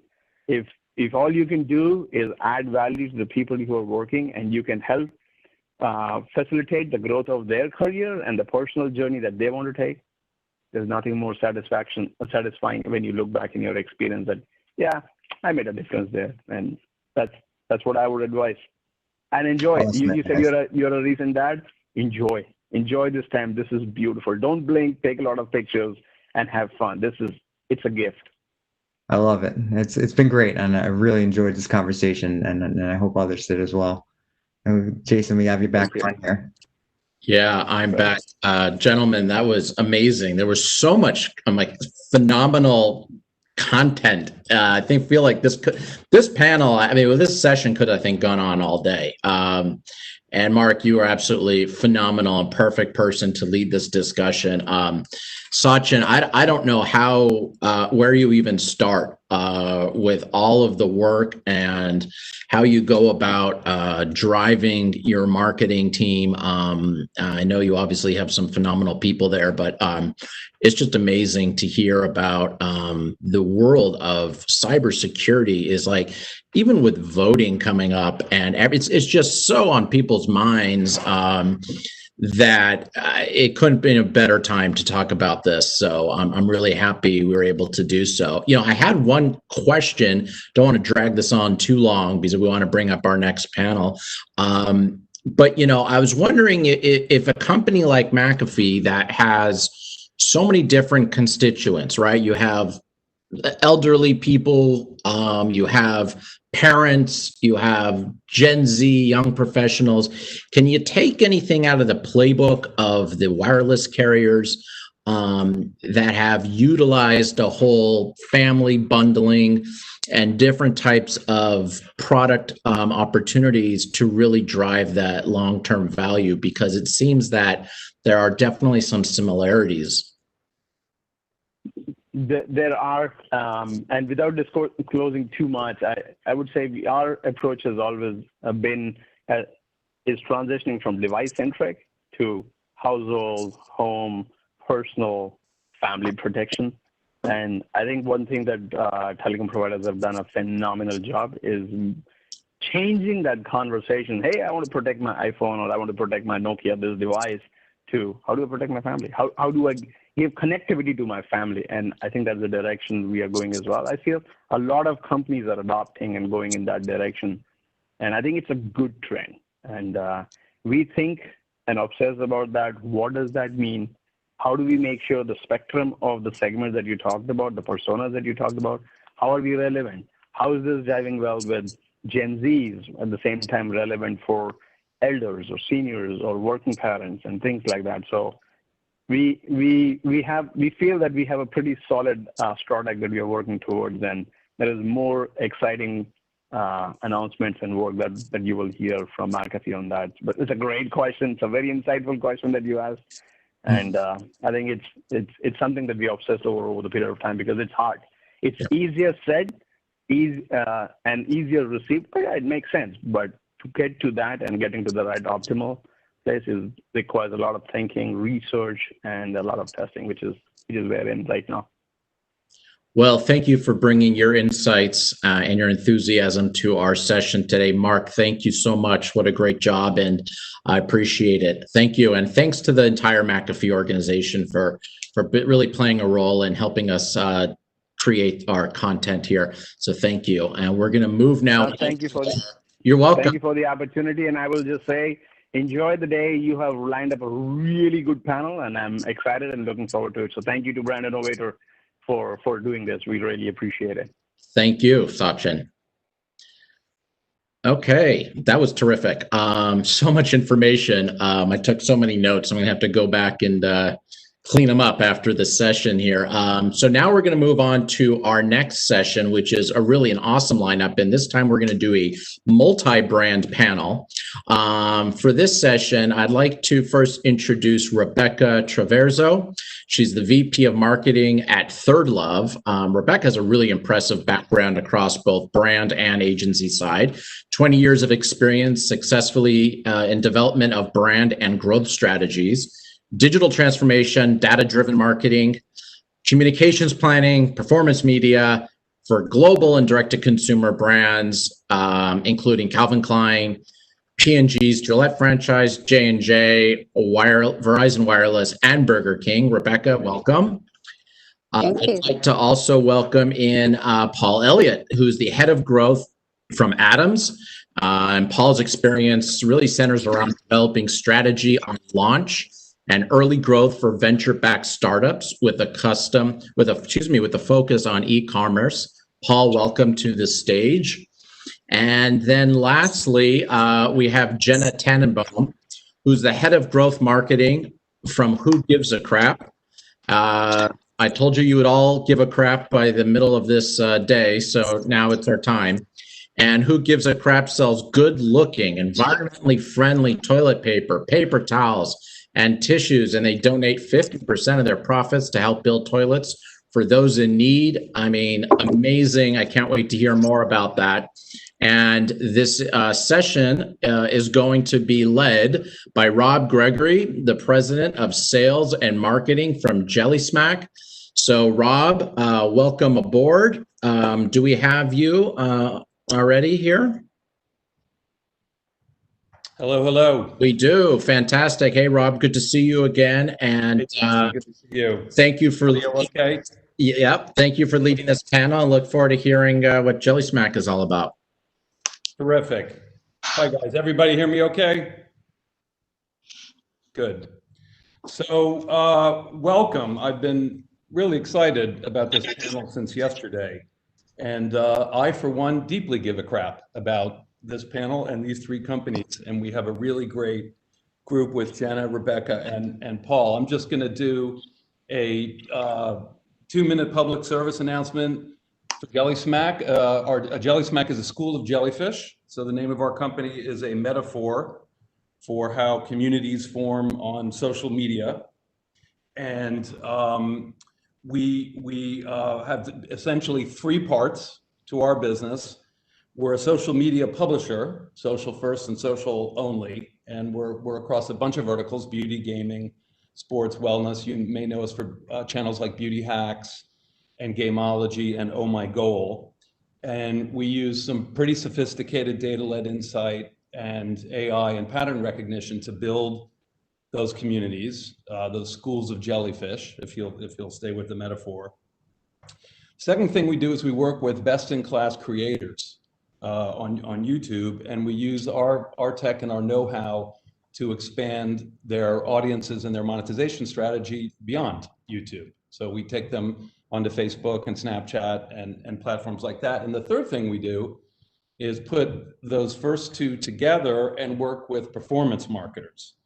And that's been a pivot for us this year. And we think that's a really killer combination of behavior-based targeting for performance marketers and highly trusted channels and best-in-class creators in relevant verticals.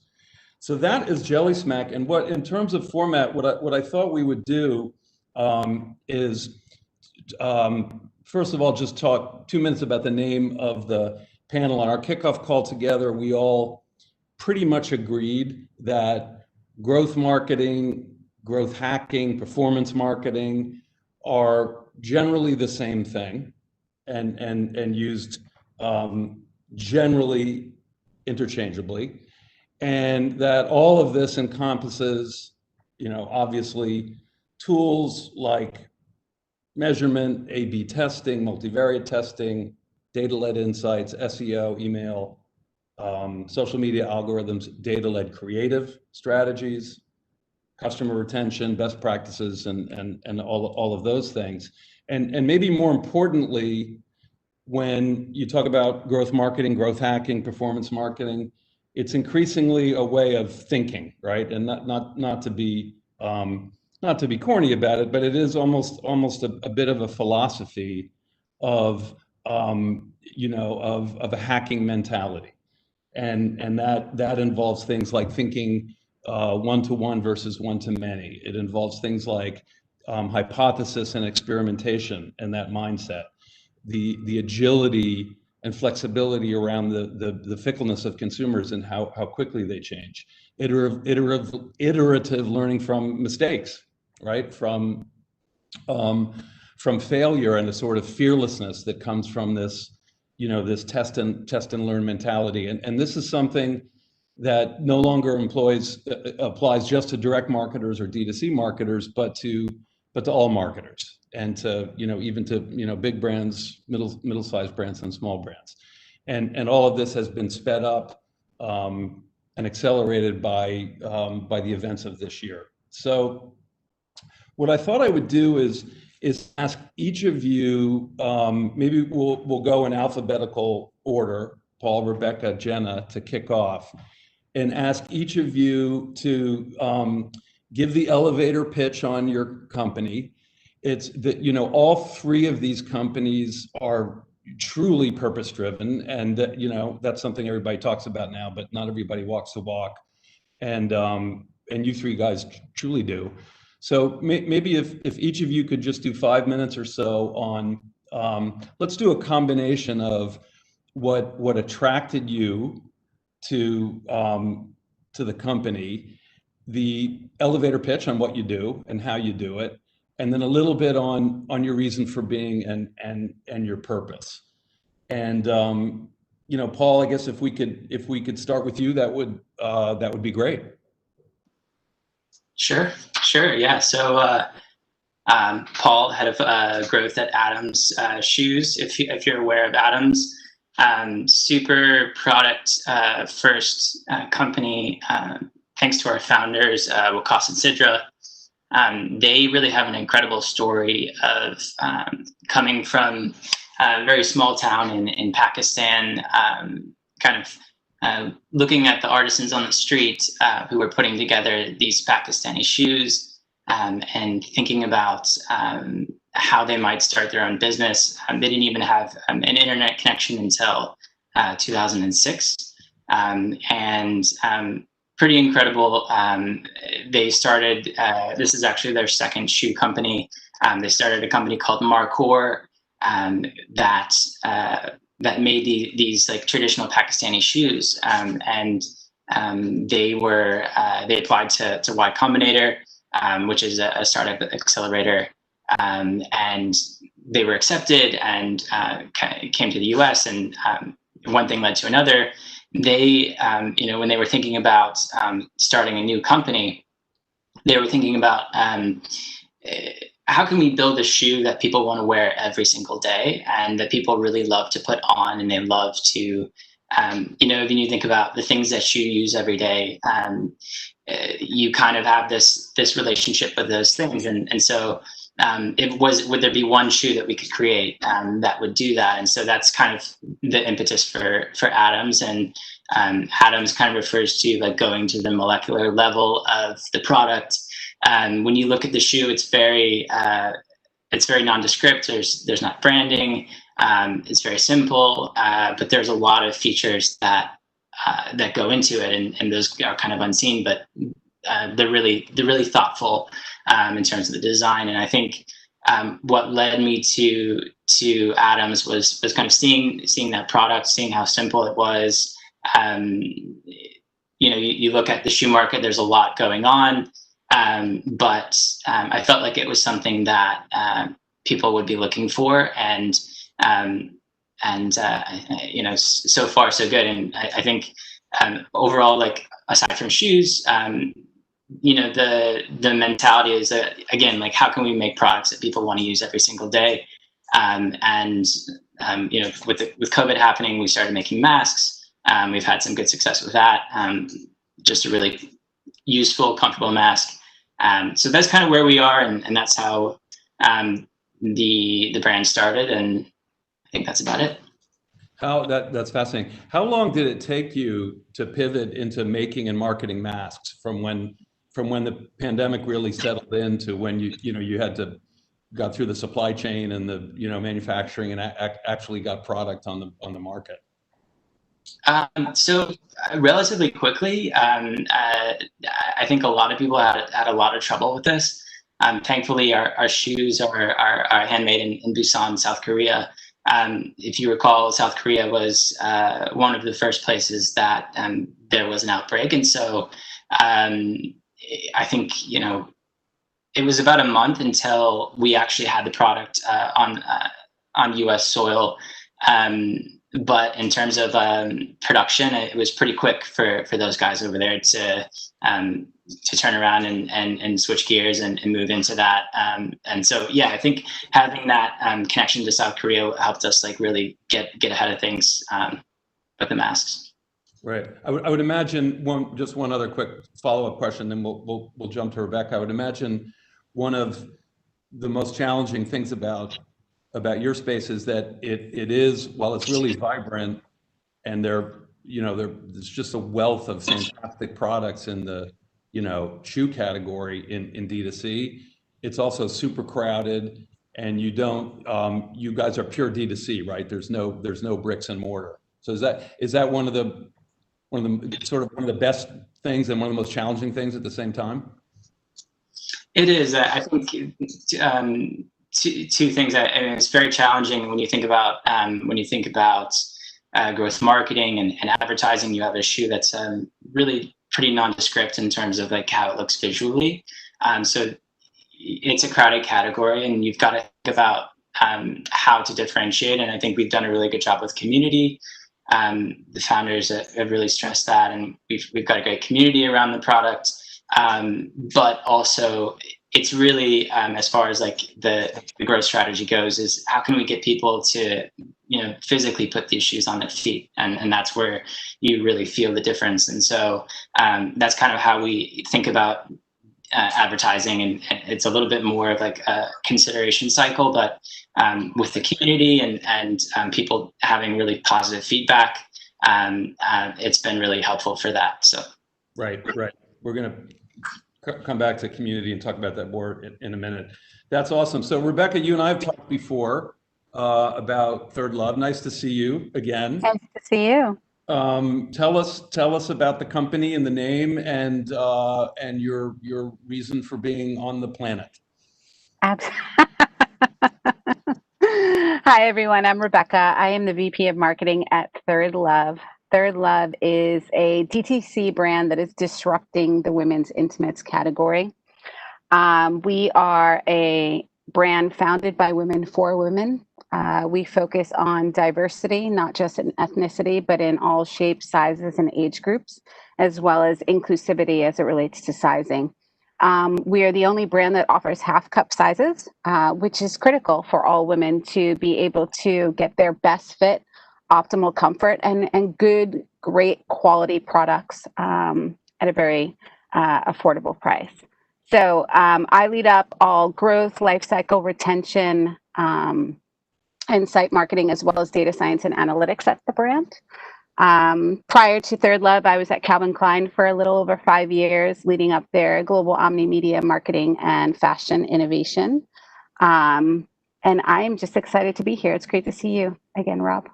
Yeah, thank you. Is half cut sizes a little bit similar to the quarter sizes that Adams has?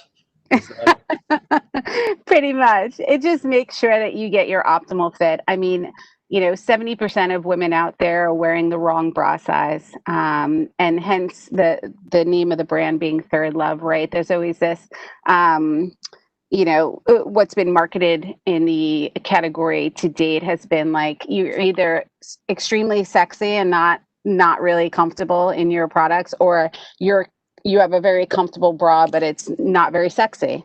And we sit right in the middle, where we don't sacrifice comfort for quality and we don't sacrifice comfort for style. So we have it all for you. Hence, we are your Third Love. Fantastic. I love a great brand narrative and purpose. And I think I'm really going to love Who Gives a Crap. I can't wait to hear about Who Gives a Crap. It's the highlight of my day. Ooh, the pressure. Hi, everyone. My name is Jenna Tannenbaum, and I'm head of growth marketing at Who Gives a Crap. Who Gives a Crap, for those of you who don't know, we are an eco-friendly toilet paper company, and we make toilet paper, tissues, paper towels. You can see kind of the lineup behind me. We are primarily direct to consumer. We ship in the US and Canada, Australia, UK, and Europe. And then we also have a wholesale business in a few of these countries as well. I think the main reason we talk a little bit about purpose-driven companies, but the main reason why our founders started the company, it wasn't really to sell toilet paper, although it's kind of fun to say that you're a toilet paper salesperson, especially right now. And but it was really just to make a difference in the world. So we're B Corp, and we donate 50% of our profits to sanitation projects in developing countries.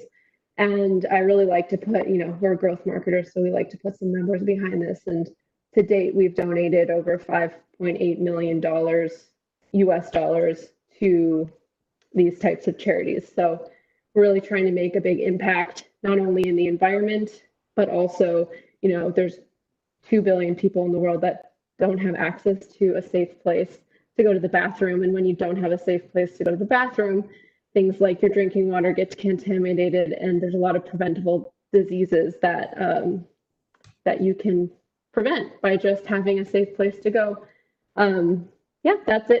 That's who we are. I would imagine, Jenna, that in some ways, in addition to the relevance of shortages in the category, the pandemic has also accelerated your narrative, because it's really brought forth what the damage that we're doing to the planet and to the environment, and how exposure to viruses like the coronavirus are either directly or indirectly a result of destruction of habitat and destruction of the environment, and also maybe the uneven effect on the haves and the have-nots. Yes, of course. I think you asked about what attracted us to join the companies, and firstly, I think just being able to spend my time feeling like I'm making a difference is a really big part of my life. I have had many careers in my data analytics and fitness and food, and now here I am in toilet paper. But I really do think, I want to spend my time working on things that will have a big impact. If I have to sit in front of a computer all day, I might as well be feeling good about all the work that we're doing and physically seeing the work that we're doing pay off. And so, yeah, it's been really amazing to be able to work in a company that's so relevant, especially in this moment in time. Do you miss handing out business cards that say "Who gives a crap" on them to people? You know what? It took me a really long time to get used to saying the word crap all the time, but now I'm a little desensitized to it, and I forget that "who gives a crap" is kind of like a little shocking when you hear about it for the first time. Right. But it's memorable, right? I'm sure you're the person everybody wants to talk to at the cocktail party when we start. That's right. And whenever that is. So fantastic. What a fascinating mix of brands. So question for the group, but maybe Rebecca, you can take the first shot at it, because we talked about it a little bit on our pre-call. And it's the marketing funnel, and how the funnel has always been thought of and traditionally thought of with those horizontal lines and those separations of functions and people and teams and thinking, versus the marketing funnel becoming more the subject of holistic thinking, and obviously the debate, which also has been accelerated by the pandemic, about branding and brand building at the top versus performance at the bottom. And so could you just talk a little bit about your marketing funnel and how you're thinking about it these days?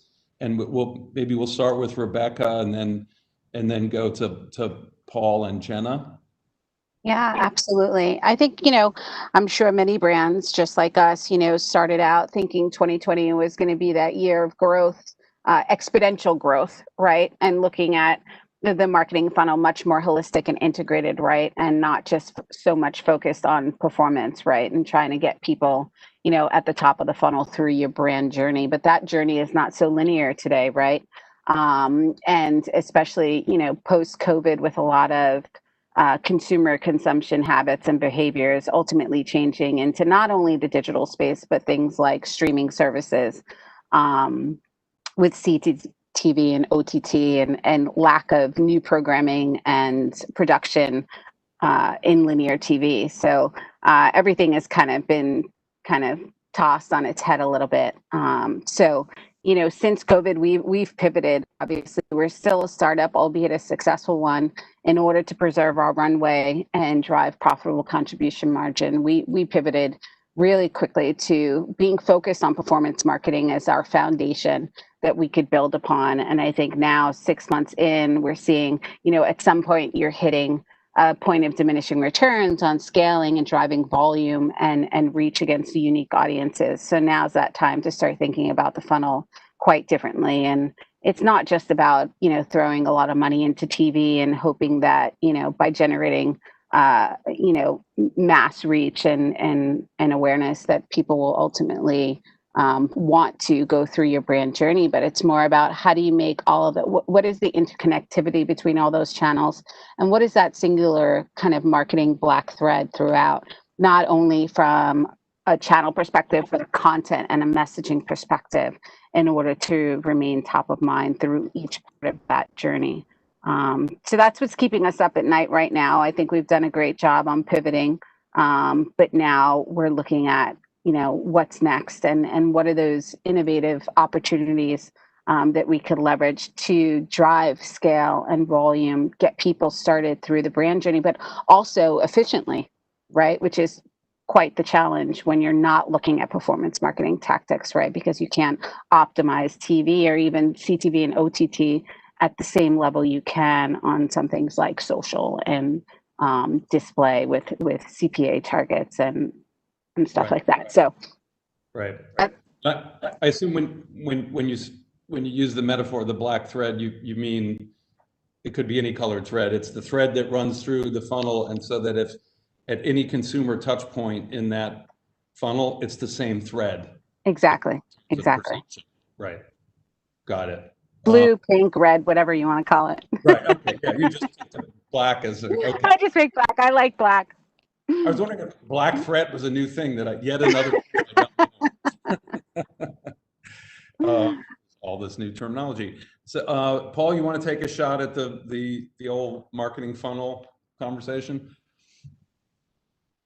Sure. Yeah, I think with everything happening, us being a direct-to-consumer e-commerce brand, there was so much opportunity. I think in the beginning of the pandemic, people who may have never even bought shoes online, who don't have a brick and mortar place to go to buy them, and they're maybe all of a sudden starting to consider some of those performance marketing ads. And I think for us, for a lot of people, it was an introduction to Adams as a brand. But I would just echo what Rebecca has mentioned in terms of the evolution through the pandemic. I think things have slowed down in terms of efficiency on like those social channels. So I think one of the things that we're looking at moving forward into like the holiday period is looking at like really unique sort of partnerships where you can tap into another brand that has consumers that look like yours that might not know about your products. And I think doing things that are really kind of off the wall and different are just kind of let's go and try those out. And we're just kind of keeping our eyes open and trying to leverage those opportunities that we don't have with paid social. But yeah, I think through the whole funnel, it's really just having a conversation and making sure that lines up like at every point through every step, and that's it. So.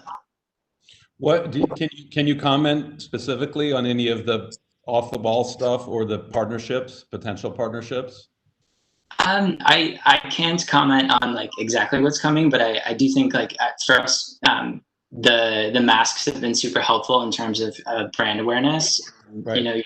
You've got something that everyone needs, whether or not they also are going to buy Adams shoes. We don't know yet, but we do know that they love the mask, and so I think that's a great introduction. When you think about how people think about the brand, we have some mask related things, we have some shoe related things. So just continuing to kind of leverage both and say, hey, we're here. This is what we're all about, and this is what we offer, and give it a shot and that's it. Right. Are people going to wear masks for years? Do you guys think that even, I know that's super hard to predict and it depends on a million variables like a vaccine and so forth. But I know if any of you traveled in Asia, in the winter in a lot of the big Asian cities, people wear masks routinely. I do think that we're going to start to at least be open to that as, okay, now I'm sick, maybe I should wear this. That actually has repercussions. I think we're operating under like the assumption that the end, it's not defined. So for the foreseeable future, yeah. But did the mask experience suggest to you guys that maybe you can extend the brand into other SKUs and other product lines quicker and easier than you thought, and there might be more elasticity there than you previously thought? Yeah, I definitely think so. It remains to be seen what sort of extensions make sense. But again, I think we have all of these people that really needed something that are now like, they purchased from us once, and they're liable to, again, if we can give them what they're looking for. Right, got it. Okay, Jenna, you want to jump in next? Sure. So basically the way that we think about the marketing funnel, there's a few things that are pretty. When I joined Who Gives a Crap, that has really forced a very, I would say not strict, but pretty disciplined way of thinking about marketing, growth marketing, and how we spend marketing dollars. So the first thing is we're bootstrapped and we haven't raised any venture capital, and we're able to basically scale to a global company just on our own, which is, I think, very unique. Especially, I've spent a lot of time in the tech world and the tech startup world, and it's a slightly different mentality when you're a venture-backed company versus when you're a bootstrapped company. Yep. On top of being bootstrapped, we do donate 50% of our profits to sanitation projects, and that is something that is very core to the whole essence of the company. I don't think a day goes by that we have a meeting and we don't talk about what the impact is. So if we're going to spend money, we need to see a return on that money immediately. And so we're pretty conservative around what we're going to spend against and how much of a CPA we're willing to take before we're going to cut a channel or a campaign. So that being said, growth marketing and brand marketing are very much go hand in hand with us, because you have to have a really strong brand to be defensible and to stand out. And if you have a strong brand, your growth marketing works a lot better. And that goes hand in hand with product market fit, of course. That's like without saying, you have to have product market fit to be able to really capitalize on the full potential of the company. Because of that, we're very focused on growth marketing, CPA, data-driven results. But the foundation of the company really came from Simon Griffith, who's our CEO and co-founder. We launched the company on a crowdfunding campaign where he sat on a toilet for 50 hours to raise $50,000 to basically pay for the first run of toilet paper. And so where, if I can ask, where was said toilet? It was in a warehouse in Australia. If you Google him, you can actually see some pretty funny pictures of our CEO sitting on a toilet. Pretty awesome. But I think that hours, 50. Yes, I don't think he realized it was going to be 50 hours before he committed to that. And it kind of went viral all over the world. So he was thinking like he could have a little break, in the middle of the night in Australia when everyone was sleeping. But because it went viral globally and really viral in Brazil for some reason, he kind of had to sit on the toilet for truly 50 hours. But anyway, that's kind of genesis of the business which is thoroughly a brand marketing play, has really seeped into everything we do, and we're very customer delight focused. And because we're so strict on our actual spend and what we see as a return of that spend, we really have to invest in every aspect of the funnel and allow to capitalize and make sure that, you know, word of mouth is really important. All the details, we're delivering an everyday product you use. You don't even think about, I bet you can't even tell me what brand of toilet paper you buy and how much you paid for it. And so we really want to infuse this delight in everyday products so that, and that's, you know, from our packaging design, we have like a play edition where you can basically make, you know, your own little dolls to, you know, to the actual boxes themselves that we ship in. Every little detail has been outlined in our emails. We ask specifically for help on word of mouth sharing. And so I think we think about our funnel really holistically. I know that's kind of what everyone says, but it truly is like, well, it's how not, can you? It's what everyone says, but it's not what everyone does. True. But basically, your customers are your best advocates and your best marketing tools. And so we really think about that as our customer is the forefront and the pivotal piece of the company. I mean, it's the reason why we're around. And without the customers, we don't have any impact. We can't make, you know, if we can get people to switch over an everyday product, which I didn't realize until I started working in a toilet paper company, that normal toilet paper is cut down, like you basically make it from virgin trees. I didn't even think about it, but now I guess it's kind of obvious. But if you can switch your everyday products to something that's a little more green, a little more eco-friendly, Right. and on top of that, have that give back model, you're really accelerating, you know, where you're putting your dollars. So we really think about that education and human piece in all of our communication, whether it's in prospecting or through word of mouth marketing. We really think about how can we give our customers the tools to share what we're doing and make them feel good about it. Right. Yeah, it's like single-use plastic and plastic straws and stuff like that. It adds, if you think about daily use or multiple daily use products times 7 billion people, it's just, the math is pretty staggering. That's fascinating. I want to ask you if P&G or Unilever would ever consider acquiring a company like yours, but I know I'm not supposed to ask stuff like that, but maybe they're watching and they'll think about it. Because the world's changing really fast, and that, you know, they have to think this way too. So I thought I would just shift gears a little bit and maybe zero in more granularly on some of the platforms, and just do like a lightning round and give. So if any of you guys want to just shout out Facebook. So obviously U.S. election coming up. Perhaps the highest stakes and most dramatic and maybe the most contested in American history. And so Facebook's going to be in the center of that vortex. And there are also the challenges of finding and buying audiences on Facebook, and also this, I guess if you think about it, this will be the first pandemic Q4 and first pandemic holiday, obviously, where consumers are going to be shopping e-commerce and mobile commerce and direct to consumer like never before.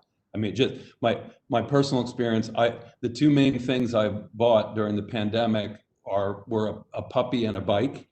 And the amount of D2C messaging, just my Instagram feed alone, with dog food, dog products, dog training products, puppy training products, toys, and then I had no idea the whole bike accessories thing is this incredibly fetishized industry. There's like shoes and socks and everything, and it's amazing. I would say dozens every day just in my Instagram feed. Anyway, everybody knows that. So Facebook, anybody want to comment on how you're thinking about Facebook for, especially the coming months?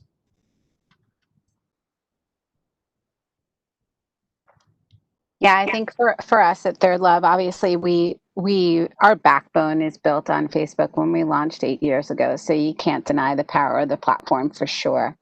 I think it's interesting enough. I think they're predicting something like $1.2 billion being spent on this election alone, which is quite staggering and probably the most that's ever been spent in history. So it remains to be seen what portion of that is allocated to Facebook, which will likely be a large portion, right? Aside from television. So I think for us, as I mentioned before, I think we're kind of, when we think about efficiencies and driving profitable contribution margin, I think we're hitting a point of diminishing returns on Facebook as it relates to CPA-based campaigns, right? And being able to truly reach unique audiences over time. The way we're thinking about Facebook now is moving more to a reach and CPM-based campaign structure. As well as CPA, just to complement and add more from a branding perspective. And I think we'll see how that helps us deliver our current reach goals in order to get people through our brand journey again. But I think the days are over where we're spending significant amounts of money on Facebook and Facebook being our primary channel to drive growth. I think there's so many other areas and so many other white spaces, things like podcasts, et cetera, that help us deliver much more growth at an efficient level. That's one thing I was going to ask, if you felt there are overlooked or shouldn't say overlooked, just still untapped channels for you, like podcasts or Pinterest or Reddit or, other things. Absolutely. Yeah, I think podcasts for sure. Like we leverage podcasts significantly. We were probably one of the first DTC brands to really go into that channel and blow it out. And we've seen great success there. I think what's old becomes new again. I think in some cases, direct mail may be an opportunity for us now that people are home more often than not. And I think another opportunity lies in brand partnerships and integrations. I know Paul talked about this a little bit earlier as to their approach, but I think everything is kind of out the window on what you thought about before and what's traditional, channels or media versus what's more digital focused. So, Right. Paul, do you want to comment on either Facebook or other platforms that you're liking or not liking these days? I think we continue to hear that the season is going to be pushed forward. I think Amazon moved up their Amazon Day. There's a lot of more enterprise level, like brick and mortar brands that are going to be entering those auctions. Fully expecting the CPM to go crazy. Ever more than last year. So I think we really want to leverage the email and see what we can acquire at a good level now, and then really look at the campaigns for email. But as far as other channels, I definitely we are testing direct mail. I have done some podcast stuff. Maybe Rebecca, you can give me some tips. I think we haven't, based on the strategy that we've used, seen great results, CPA-based results. But yeah, I think overall, the trend that we do have on Facebook and Instagram, we just want to make sure that it's unique, and if it's used in a reactivation strategy, which isn't something we normally do, I think there can be something there. But I think definitely, like, as far as this year partnerships, I think we're kind of going that direction, seeing what happens there. Right. Jason, are we ready for Q&A or? Yeah, I think we're almost ready to transition. Do we have some questions teed up here? We do. I'm sorry. I thought we had another 5 or 10 minutes for Q&A. So we're just. Yep. Let's dive into a couple of questions. Yeah, this is such a great panel. Okay, here's one. Thinking about the full funnel marketing approach that you guys mentioned earlier, what are the KPIs you and your team track religiously, quote unquote, every day to make sure you're on track, and how have they evolved over time? Anybody? I think for us, our core KPIs are traffic, conversion rate, for the most part by channel, and CPA. I mean, those are like our top 3. Making sure we're driving significant traffic day over day, month over month, quarter over quarter. We have a very healthy conversion rate and a very healthy CPA. And we also look at ROAS by channel to make sure every dollar we're investing, we get back at least 2 or 3 in return. Got it. Anybody else want to jump in real quick? Yeah, we track CPA, and I also like to track top line revenue with returning versus new every day, and how it's trending for the month and the projections. I look at that, every day, and my whole team does, so that we can quickly make any adjustments if it looks like we're not hitting our goals. And the other thing that we track pretty religiously is the mix between our new e-commerce customers versus subscribers. So we basically have a hybrid of subscription versus e-commerce as we're projecting, because those LTVs are different. I would be really comfortable with a toilet paper subscription, because it would We'll set you up with one, Rob. Something I would anticipate not needing at any point in time. That's true. I'm sorry for all the bathroom humor. But I think you guys name the company like what you did. You want to embrace it and have fun with it. Right? We love it. We love it. Well, this was a great session. Really awesome insights from everyone. Rob, as always, you always lead a phenomenal conversation amongst our community. I now have 3 items on my Hanukkah gift list for this year. The question is, who will be getting Jenna's product at my family? Hopefully everyone. Hopefully everyone. No, this was fantastic. And it's really, socially conscious brands that are doing things differently, looking at business models differently, and truly innovating. And that's what Brand Innovators is all about, is bringing those conversations to our community. So I want to thank Rebecca. Thank you, Paul. Thank you, Jenna, for lending your time and your expertise and sharing all about your companies today. So thank you very much. And thank you, Rob. Thank you. Thanks for having us. Thanks so much. Okay. This is fantastic. We are now going to, we have 2 more sessions left in the day. So actually, it's not too late. If you want to share the link that you used to log on with a colleague or a friend to join in, there's plenty of great content left in our day. We're going to hear now from McAfee again, and then we're going to finish up with a tremendous panel featuring Marriott and Mountain Dew. So stick around for that. And I hope you're enjoying your day and your coffee cup is filled to the brim like mine, thanks to my friends at Stumptown who provided coffee for my day. So thank you. Good product placement. All right. So we are now at our second McAfee session of the day. And I'd like to introduce Anthony Demetriades. And I probably didn't pronounce his name wrong. You did a good job. You did a good job. Yeah, everybody on today's panel seems to have a difficult name, but I'm getting there. Anthony is a senior member at McAfee and serves as the vice president of customer retention. He has built strong performance marketing teams with a test and learn mindset, which is we're seeing more and more these days, which uses customer insights, data segmentation, modeling to drive customer engagement and deliver meaningful growth to customer retention and lifetime value.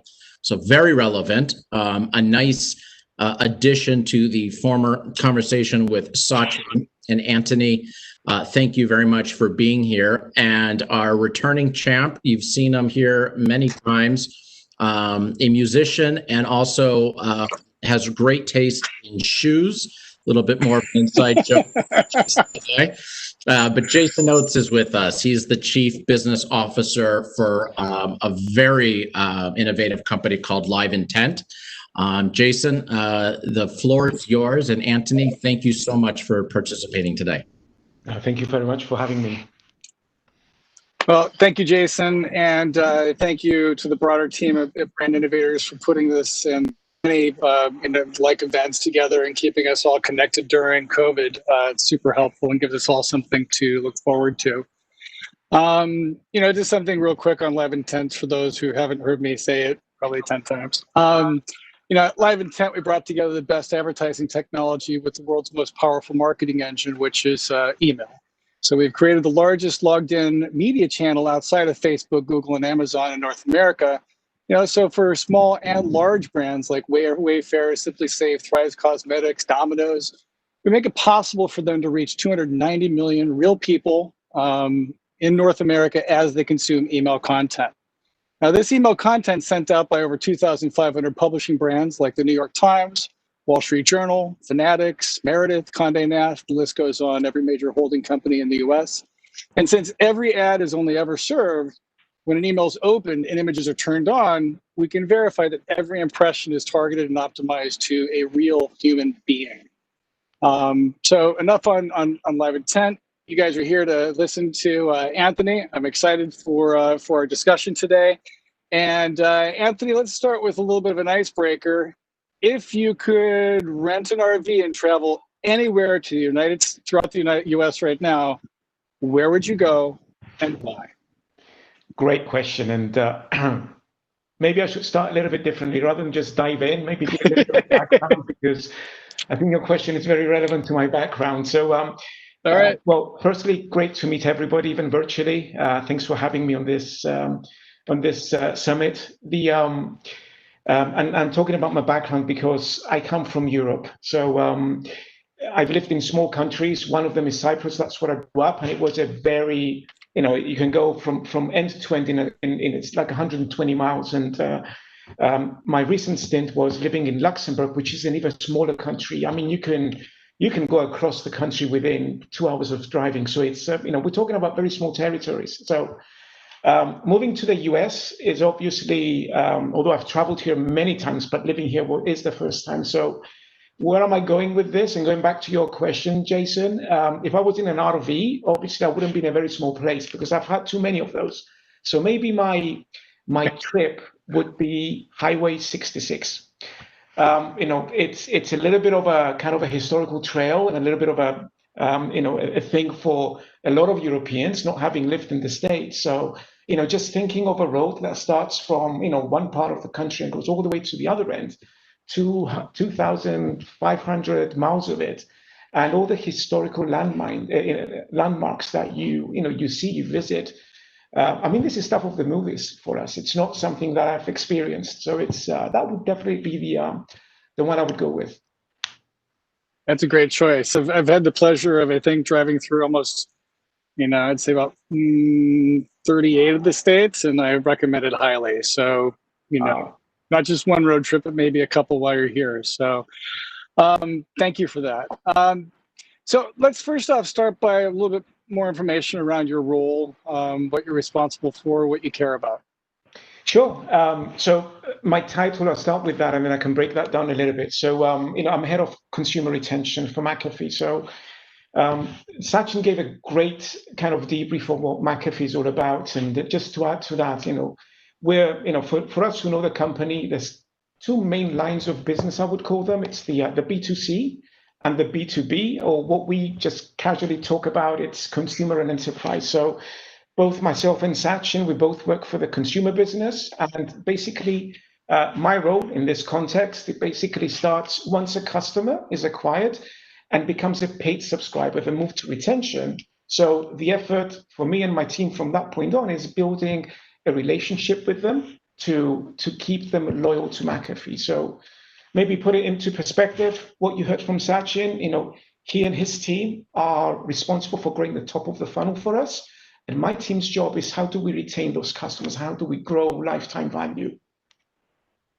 And do you also do the win back, or is that a different group? Like in terms of winning back dormant customers or people that maybe left the brand?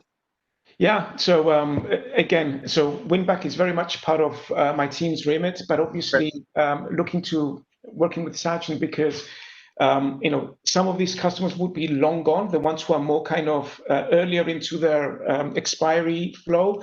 We have a closer affinity to them as a retention team, but then once you start going to the 6 and the 8 and the 12 months lost, then it goes back into more of an acquisition journey. And that's where Sachin and his team do their magic to kind of figure out how we can get them back into the fold.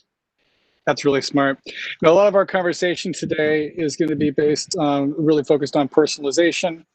So my first question is to you, what does personalization mean to you specifically? Personalized. Well, I'll tell you about it in the context of my job as well. So more specifically around that. But the way I look at it, it's personalization. It's the catalyst for any brand that's obsessed with its customers. So, I'm probably kind of speaking to or singing to the choir here, but what it is to us, it's the way, personalization is the way a brand provides an experience that's tailored to the customer's preferences and to the specific needs. So the way I look at it, that experience needs to be end-to-end. In other words, it needs to live in the product. It needs to live across, messaging channels. It's in the offers that a customer gets. And basically every touch point a brand has with the customer. So it's beyond marketing. It's everything. So and the key takeaway here for me is, personalization is centered around, ideally, how well you know your customer. And the experience needs to be tailored around that knowledge. That's smart. Before I go further, I just noticed, I'm seeing my image. I'm wearing glasses that turn dark when I'm outside, so I'm not being unfriendly. It's just the only pair of glasses I have everyone. I'm not trying to pretend like I'm some, cool rock star. Anyway, moving on. When you think about personalization, who's doing it right? When you think during COVID, during this period of time, 9 months or so, however long we've been doing this, what brands are doing it right during this time?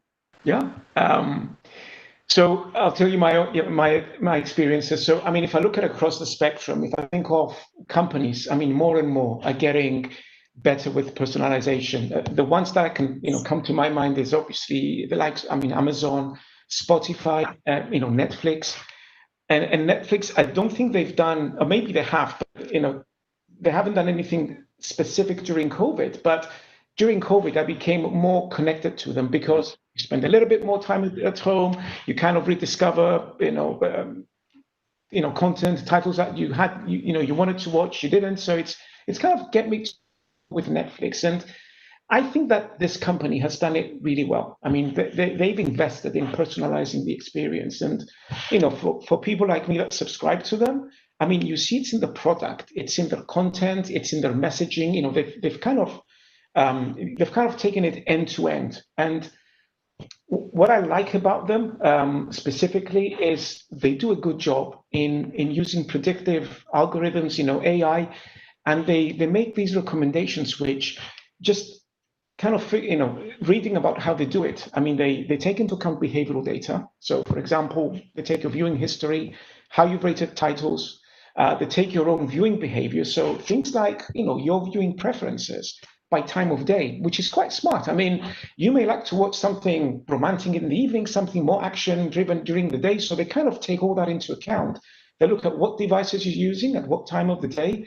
And they also mix in viewing choices of other customers, which have the same, same kind of tastes and preferences like you do, which, overall, if I look at it as a user, I feel that it works pretty well. So, it goes to tell me how much they've invested in knowing the customer and, making sure that they provide an experience that best meets their individual needs. That's, the one thing I think that where they could take it to the next level in terms of Netflix is moving beyond the screen.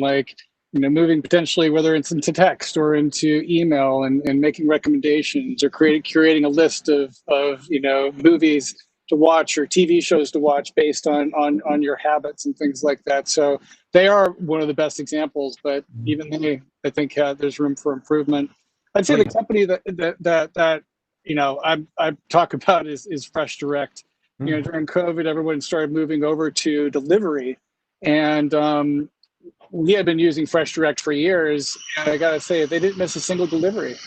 We got food delivered every single week, and then on top of it, they used email and to tell us when something couldn't be shipped and actually offered up alternatives. That to me was really important, because you can't get more personal than the food that you consume and how important that is when you've got a family at home depending on it, and you can't go outside and go shopping very easily.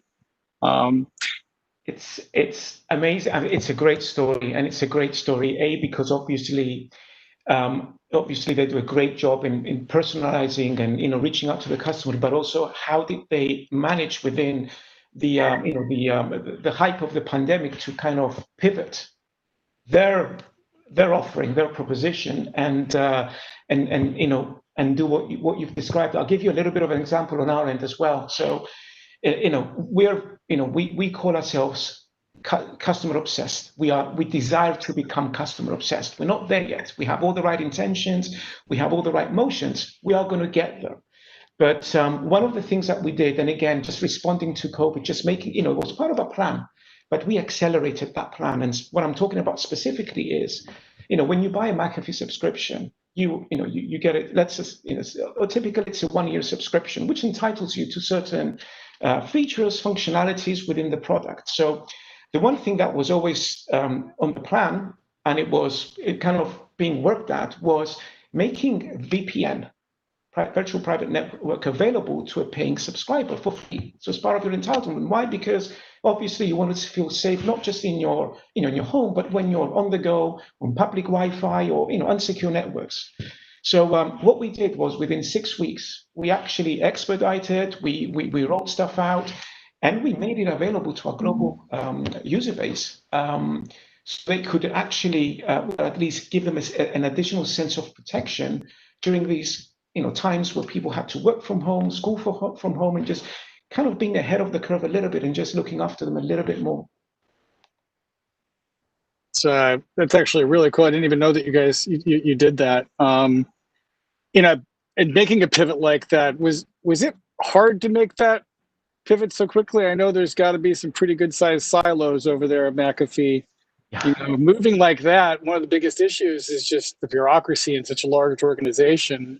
What did you do to expedite it, and what did you learn from that experience that you would apply to the next time you've got to do something like that?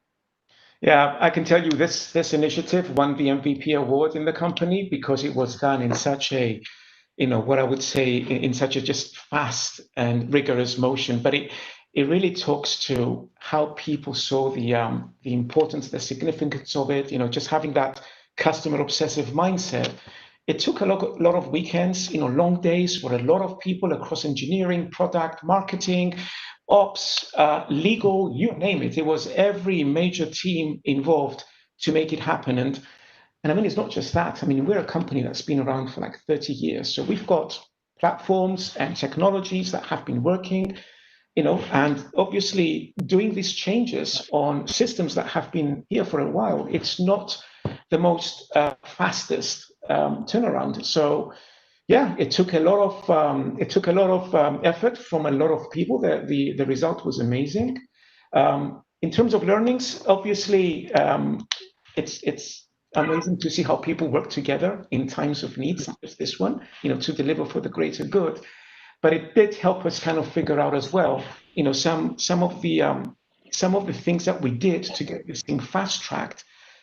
We've learned some new practices which we can apply in other projects going forward. So it was all in all tiring, rewarding, but also beneficial in terms of internally, how do we get these things done and do them better every time?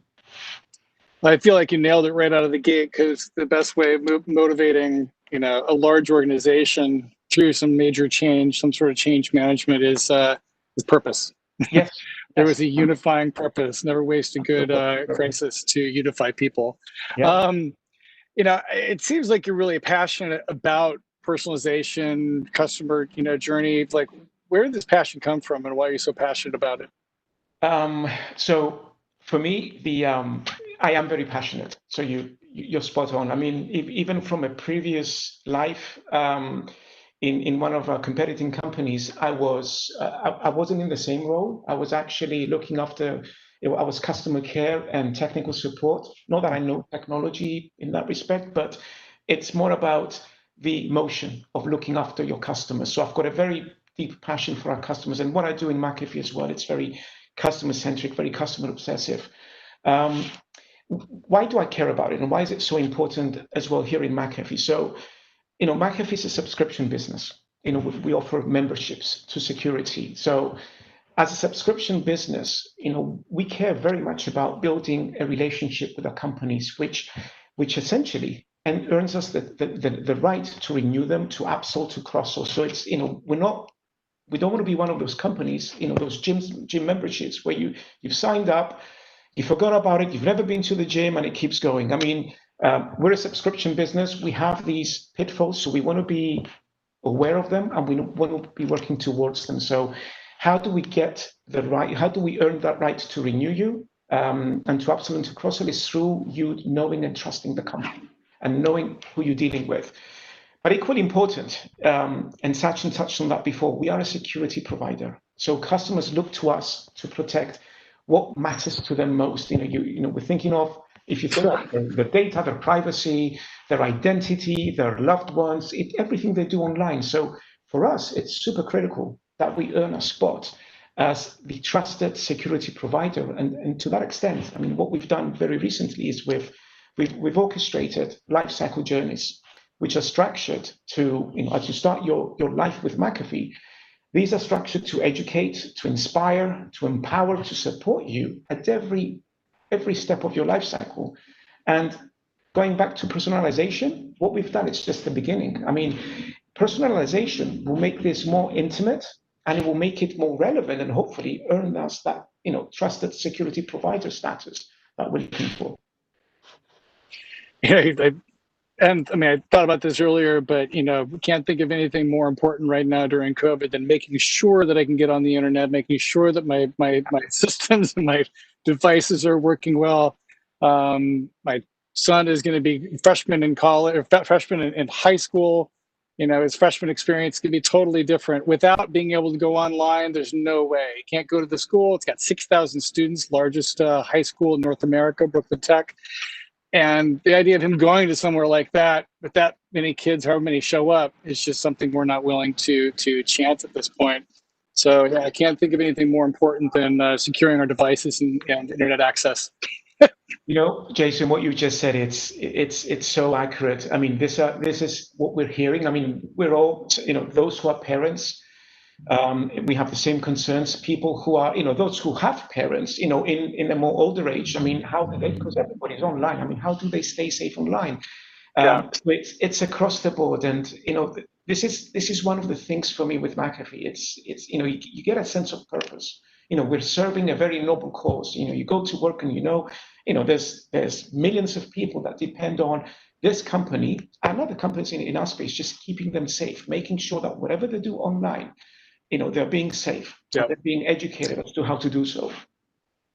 Let's get into the building blocks of personalization. Talk to me about, what are those building blocks? It doesn't have to be in the order, of building from the beginning to end, but what do you think is important to making great personalization a reality? Yeah, and I can talk a little bit from our experience as well, because that's kind of the journey that we're going into. So, as I mentioned at the beginning, personalization centers on how well you know your customer. So to get to know your customer, it all starts with data. I mean, data, at least from my perspective, it's the most significant element.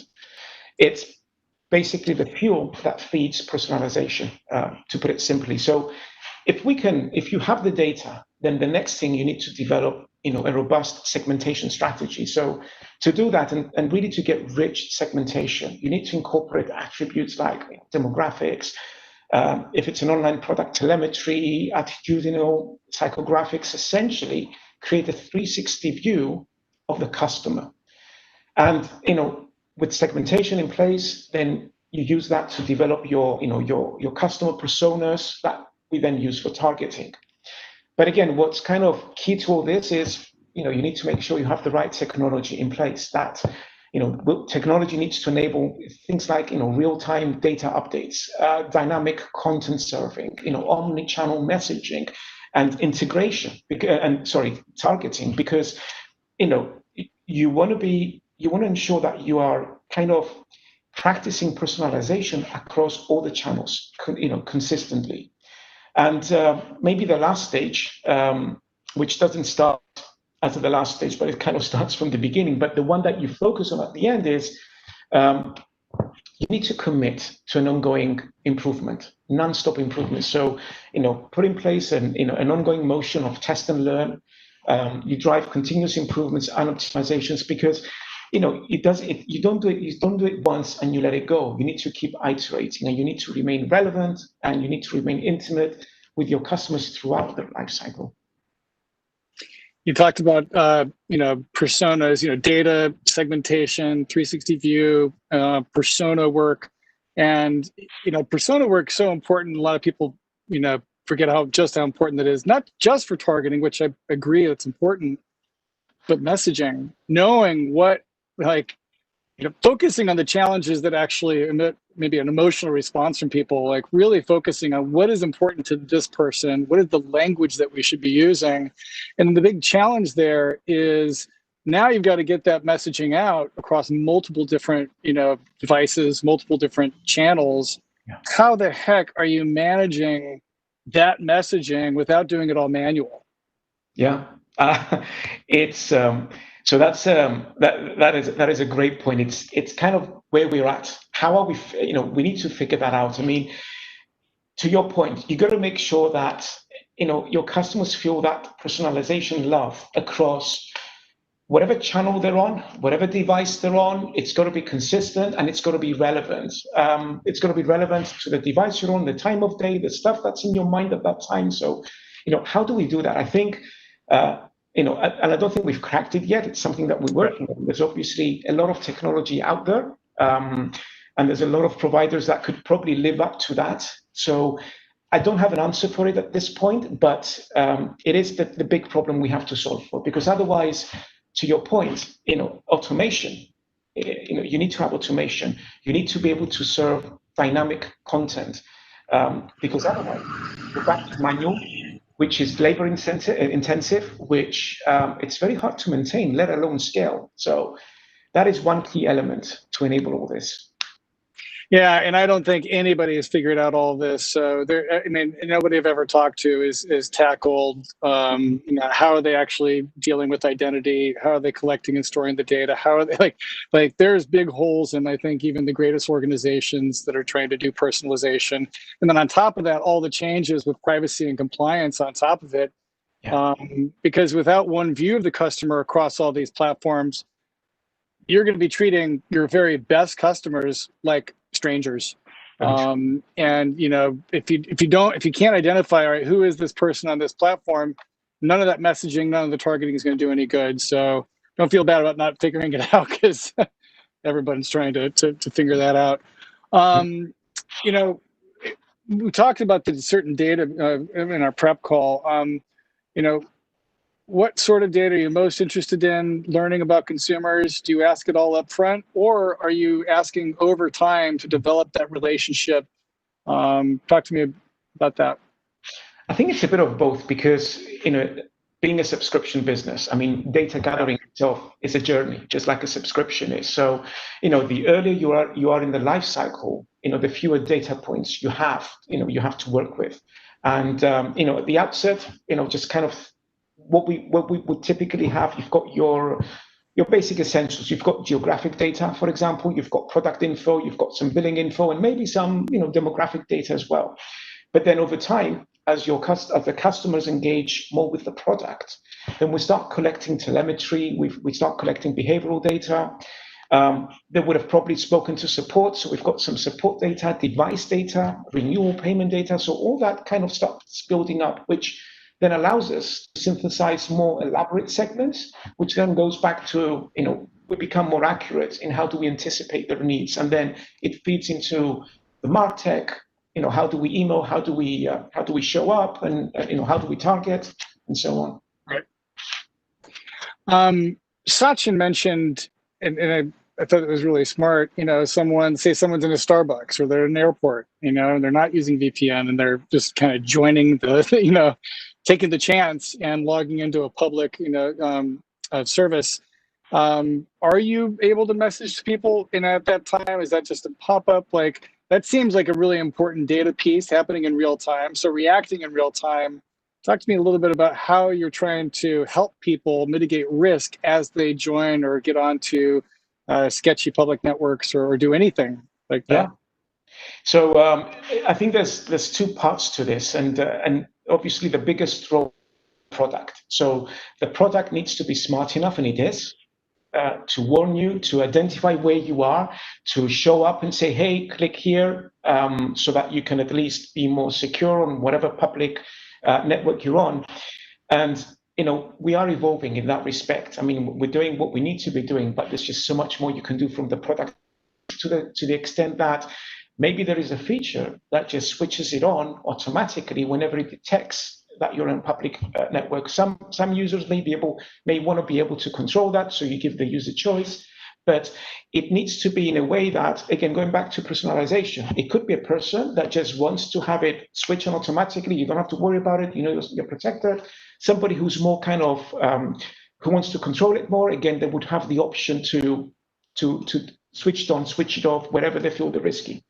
But I think the second part to this is the fact that it all depends on education, because VPN is a acronym, but very people can really understand how it can protect them and the risks they have outside. It could be at Starbucks, it could be something as simple as Facebooking or whatever, but you're exposing yourselves to risks, and people just don't get the full scope of what's out there. So I think it's like, just to kind of go back to it, I think a lot of it has to do with the product and that product experience, but equally important is education. How do we get customers to appreciate the risks?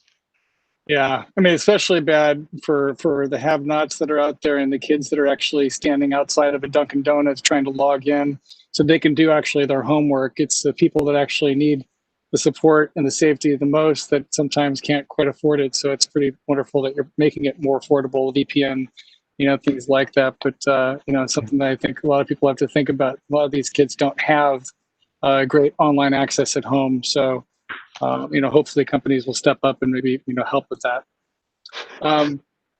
So, one of the things that is important is, how do you know when you're doing it right? How do you know when personalization's working, and even more important, when it's not working? So what are the KPIs that you look at when trying to measure the success of your programs?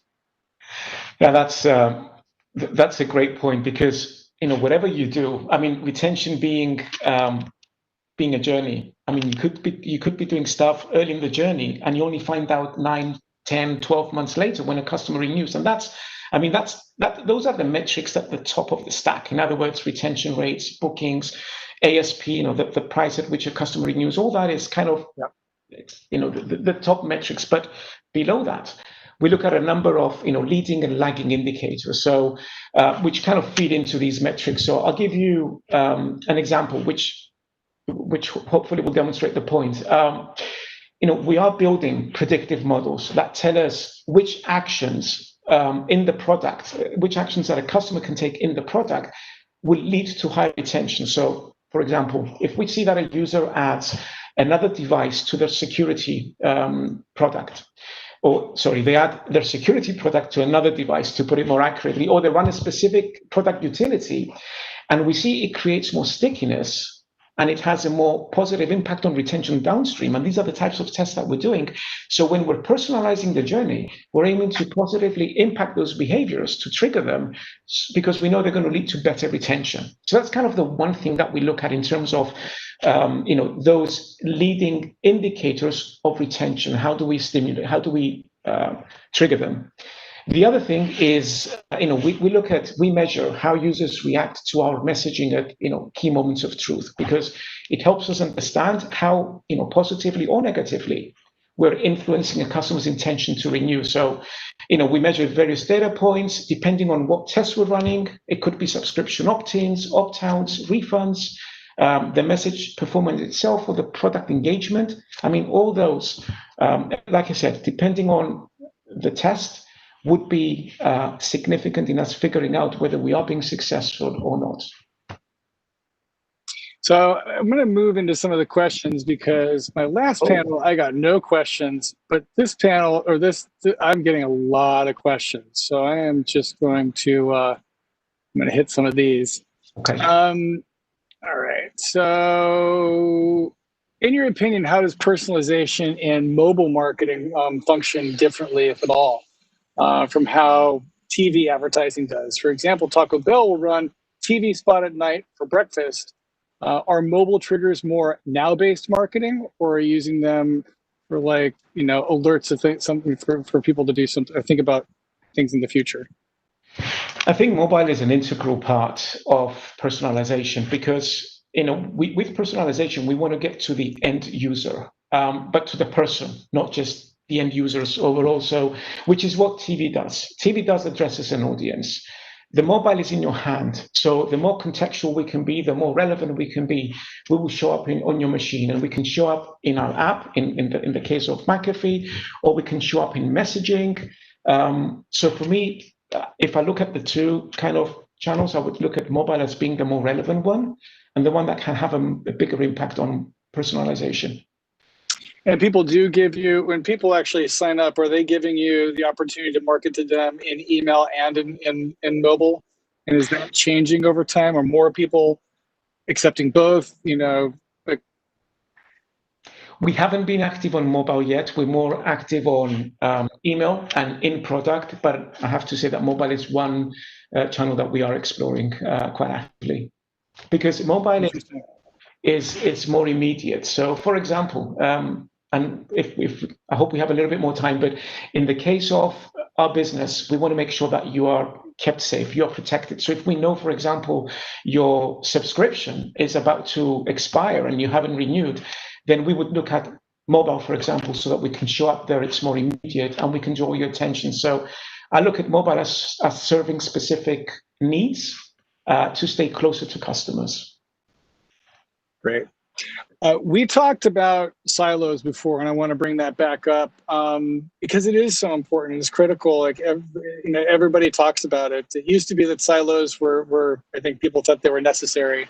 But focusing on what's important to you, to Sachin, I hear him, talking about focusing on end-to-end consumer funnel. I think about consumer journey, and really the only way you can do that well is by breaking down silos within companies. That drives better communication, better data sharing, understanding each other's KPIs, but also continuity and just look and feel and language that, each group along the journey is actually, using. Please talk to me a little bit about where McAfee is now in terms of silos, and then where you, Sachin, the leaders are trying to move McAfee. Yeah, it's again another great point, because in all transparency, McAfee is no stranger to silos. I mean, it used to be a lot worse years ago. Now it's a lot better, because there's been intentional efforts to kind of break those down. And I have to say, the past couple of years we've made some huge improvements in our Marcom, in the way that resonates with the product, in how we engage with our customers, and how we provide a consistent brand tone. I mean, that being said, there's still a lot of work to be done. And again, together with Sachin and our product teams, I mean, we're working on what we there's a specific project we call the integrated customer journey. So the goal is to optimize the flows, remove friction, remove fatigue, but more importantly, it's to unify that journey such that wherever a customer is, whether you're in an acquisition flow, you're in retention, you're in the app itself, you get to experience McAfee as a brand, and you don't feel that you're bounced around in a set of disjointed experiences. So we're getting there. It's obviously a journey. But the important thing is to get started, to have that end goal, and work towards it.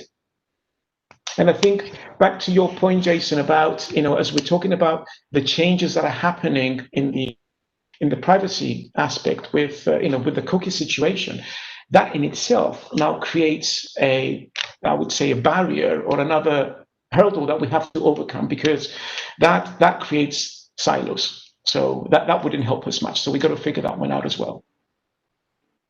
Yeah, thank you for sharing that. I feel like a lot of times in part of my role in Live Intent, many of the folks at Live Intent is actually being kind of a tuck pointer between different divisions of companies, and commonly it's actually the growth and retention teams, like the growth marketing team, the CRM team, understanding how data flows, so that when we're out there doing acquisition, we're using the customer file as a suppression list. Like, why am I going to waste a single impression on somebody who's a customer? Now, if they're 12 months lapsed, well, then it's time to treat them as a stranger again, or time to maybe advertise to them again.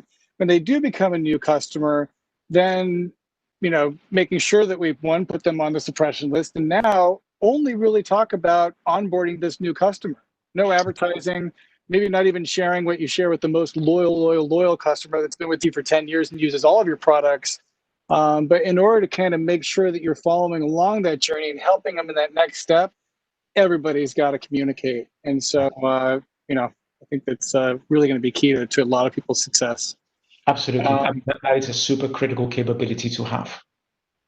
I mean, where are you today in your journey to personalization? You've talked about a lot of things, but like just right now, what's the most important, things, and where are you on that journey, and what's right on the horizon? Yeah. So we started, as I mentioned earlier, we're in the early stages, but we've completed some of the heavy lifting, which is building a foundation for personalization. So just to elaborate a little bit more, so we've taken a staged approach. Stage one was building that foundation. As I mentioned before, we orchestrated a series of lifecycle messaging. They're aimed at interacting with our subscribers, starting to build a relationship with them from day one. From day one that they become a subscriber, how do we show up? How do we kind of handhold through an acquisition into retention? How do we take them through that, through the first year of being a McAfee customer? What we're looking at now is the data segmentation and that predictive modeling, those models that we need to put in place, because we get that done, we move beyond the rudimentary messaging, we start anticipating needs and becoming more relevant. In line with that, again, the next thing we need to work on is the personas. We've got the personas that we use for general marketing, but when we get to personalization, we need to be more laser focused, and it needs to be feeding off these segments that will come through our predictive modeling. Technology is the other area that we're kind of starting to dig into. So we've got we're building the strategy, we're going through the solutions that would work best for us. And that's kind of where we are at the moment. But all in all, what I expect by in 2021, we would operationalize all the elements for personalization across acquisition, retention. So that's the ambition, which then means we go into that continuous cycle of testing and learning and just continuously optimizing the customer experience. Well, that's great. And it sounds like you're chunking it out and doing one step at a time and not being overwhelmed by all the things that you can't do everything at once. So, no. Taking it step by step is really important, and it will be challenging. I mean, this is the year. This next coming 12 months is the as we like to call it, the cookie apocalypse. Probably harder than ever to actually identify people as they hit your site and as they're hitting different channels and screens. So everyone's got their work cut out for them, but it's worth the try, because going into the world, when third-party cookies are going to be gone, and not replace it with something that's actually more stable, would be a huge mistake. Both for advertising and acquisition, but also for retention. Because I think a lot of people, when you think about retention, I think some teams still think of retention as, I've got to send more email, or like email is my one way of actually communicating with people. We always like to say email is no longer about sending email. It's actually about identity and meeting people where they are. And I think that McAfee, let me plug Brand Innovators. If it wasn't for Brand Innovators, I would not have met Sachin about a year ago. and we would not be a partner with McAfee, which we're just launching our first campaign. So thank you to Brand Innovators, and for all other sellers out there. Be patient, but leverage this platform. It really does develop great relationships. But I might as well throw that out there. I think we're running up against time. Let me do a gut check with Jason. Perfect timing. Right after. That's great. Right after the Brand Innovators plug. No, that's great. I think you and I met Sasha at the same event. I think it was California. That was great. At Nestle. Yeah, that was great. So, Anthony, thank you so much for bringing your passion for this space, which is ever evolving, complex as it is.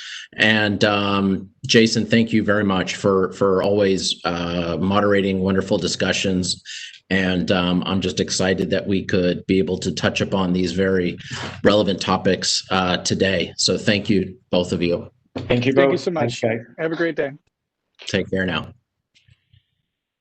Okay, so we are going to be moving now into our last session of the day. It's been fantastic, and you guys are all in for a real treat here as we round things out on our day of growth marketing. Before we dive into our last session, I did want to take just a quick moment to tell you about Brand Innovators Labs.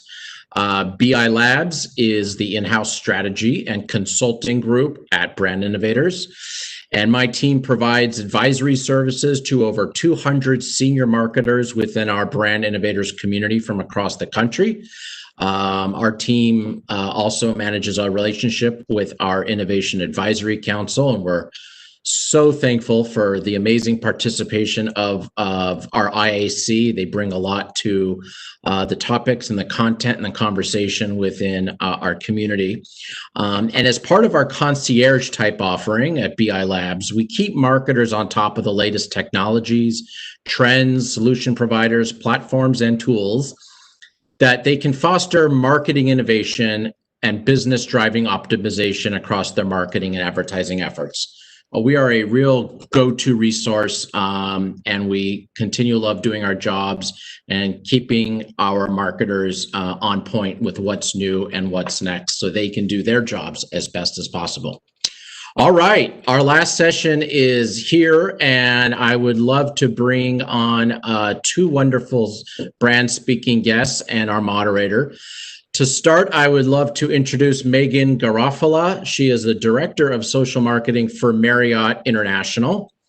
Megan is the director in her role, she leads social media and digital strategy for Marriott Bonvoy. I'm sure we all have it on our phones, the app, and the industry's largest loyalty program, which includes over 140 million loyalty members. That's a lot of people to run personalization on. Joining Marriott in 2016 led to Megan's proudest career achievement, successfully building and launching the social strategy for Marriott Bonvoy, a new brand uniting the company's previous three loyalty programs. That must have been quite daunting during that merger. Her work earned a platinum HSMAI Adrian Award for digital marketing, as well as other accolades from the Shorty Awards and Digiday. So welcome, Megan. Thank you for participating. And we are also joined by Aaron Chin. Aaron is the head of brand communications and customer engagement for Mountain Dew over at PepsiCo. For the 10 years prior to joining PepsiCo, she had been instrumental in developing culturally relevant consumer communications and impactful brand programs for leading spirits brands. Most recently, Aaron was the head of marketing at Proximo Spirits, where she led all aspects of brand building for 15 premium spirits, including 1800 Tequila, 3 Olives Vodka, the Kraken rum brand, and more. That is a lot of booze for one person. This session will be moderated by Mike Perutka. He's the Regional Vice President of Brand Partnerships at Imgur. A phenomenal panel, a great way to end the day. Welcome, Megan, welcome, Aaron, and welcome, Mike. I'll hand it over to you to drive this conversation, and I will see you at the end. Fantastic. Well, Jason, those intros were better than I could have given for anybody, but I will kick it over to Aaron and Megan quickly off the bat. And is there anything else that Jason missed when talking about your roles and responsibilities? Any other challenges or things that are keeping you extra busy at work these days? Well, I'll go first. I think that, obviously, I think every single brand, no matter what industry you're in, is dealing with a lot these days, just given the state of the business environment and the global pandemic in which we're currently operating. So I'd like to say that my day-to-day job hasn't changed too much. But I will also acknowledge that, we face a challenge this time of year with the travel industry, and that a lot of people aren't traveling right now. So a lot of my time, on top of just normal, social media and community activities, is getting people excited about traveling again. And that's where I've been spending a lot of my time these days. Yeah, and I'll just build on what Megan was saying. I mean, these are crazy times for all of us. And I think, my role is really, setting the brand communication strategy and connecting with consumers through communications. And so I think really just being mindful of what consumers are going through and having the empathy to understand their situations and what's going on in their lives, and what's driving their purchase decisions and their entertainment decisions, and all of those things are really kind of top of mind for me as we build out communications, both for the short term and also for our longer term communication strategy. Awesome.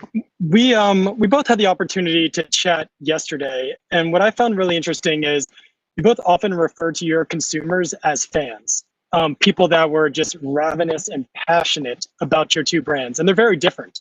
Obviously, Mountain Dew is very different than Marriott Bonvoy, but you both still mentioned a lot of ways that your brand thinks about fans and the way that you go above and beyond, because you really believe that loyalty is a two-way street. So Aaron, you shared some great examples yesterday. Would love, for everybody attending to just hear a little bit about how Mountain Dew thinks about fans, some of the things you guys have done. Yeah, of course. I mean, our fans are our lifeblood on this brand. Within my org structure, I have a team that's dedicated to fans called the Fan Engagement Team. And, together we lead a lot of the work that really is focused on 4 pillars. So how do we engage our fans and make them feel heard? How do we reward our fans, make them feel valued? How do we unite our fans and really make them feel like they belong to this community of fans, which we call Dew Nation, and how do we partner with our fans and empower them to help drive decisions and things that are happening on the brand? So that's really our overall strategy for how we connect with fans. And, for us, the reason why the fandom is so important is because we have really, really fervent fans, people who drink tons of Dew, people who really love the brand, people who go as far as getting the brand tattooed on their body because they love it so much. And so, it's such a gift to have that type of fandom. So we really cherish it. So talking, about some of the examples of things that we've done, I'd say recently to engage with fans. One of my favorite stories is, we got a direct message from a fan who said that they were engaged and that their fiance was such a big Dew fan that every single photo that she's ever had with him, he's always had a Mountain Dew in his hand. And she let us know they were getting married, and that was pretty much about it. And so we, asked her permission, of course, to contact her, get her address. And what we did was we made a custom box that included a custom cake topper that was made in the likeness of her and her fiance, of course, with her fiance's bottle of Dew in hand as typical. And she used that for her wedding. And then we also had like bottles with special labels made with their pictures and faces, etc. But that that cake topper she was so pleased and happy about, and excited about what we did for her, just in a one-on-one connection, that she just started a TikTok account. It was her first video that she ever posted, just saying how grateful she was and showing off the cake topper. And that went viral with 3 million views of the video for her literal first post. So that's just one example of kind of some of the things that we do that, really show our fans that we appreciate them. I love that, Erin. I wish we had a cool name like Do Nation for our members. I love that. It's the same thing. I think, we talk about fans, we call them members. They're everything to us. When you hear Arne Sorensen, who is our CEO, talk about the future of Marriott and the travel industry, he will be the first one to tell you that loyalty is the core to everything that we do.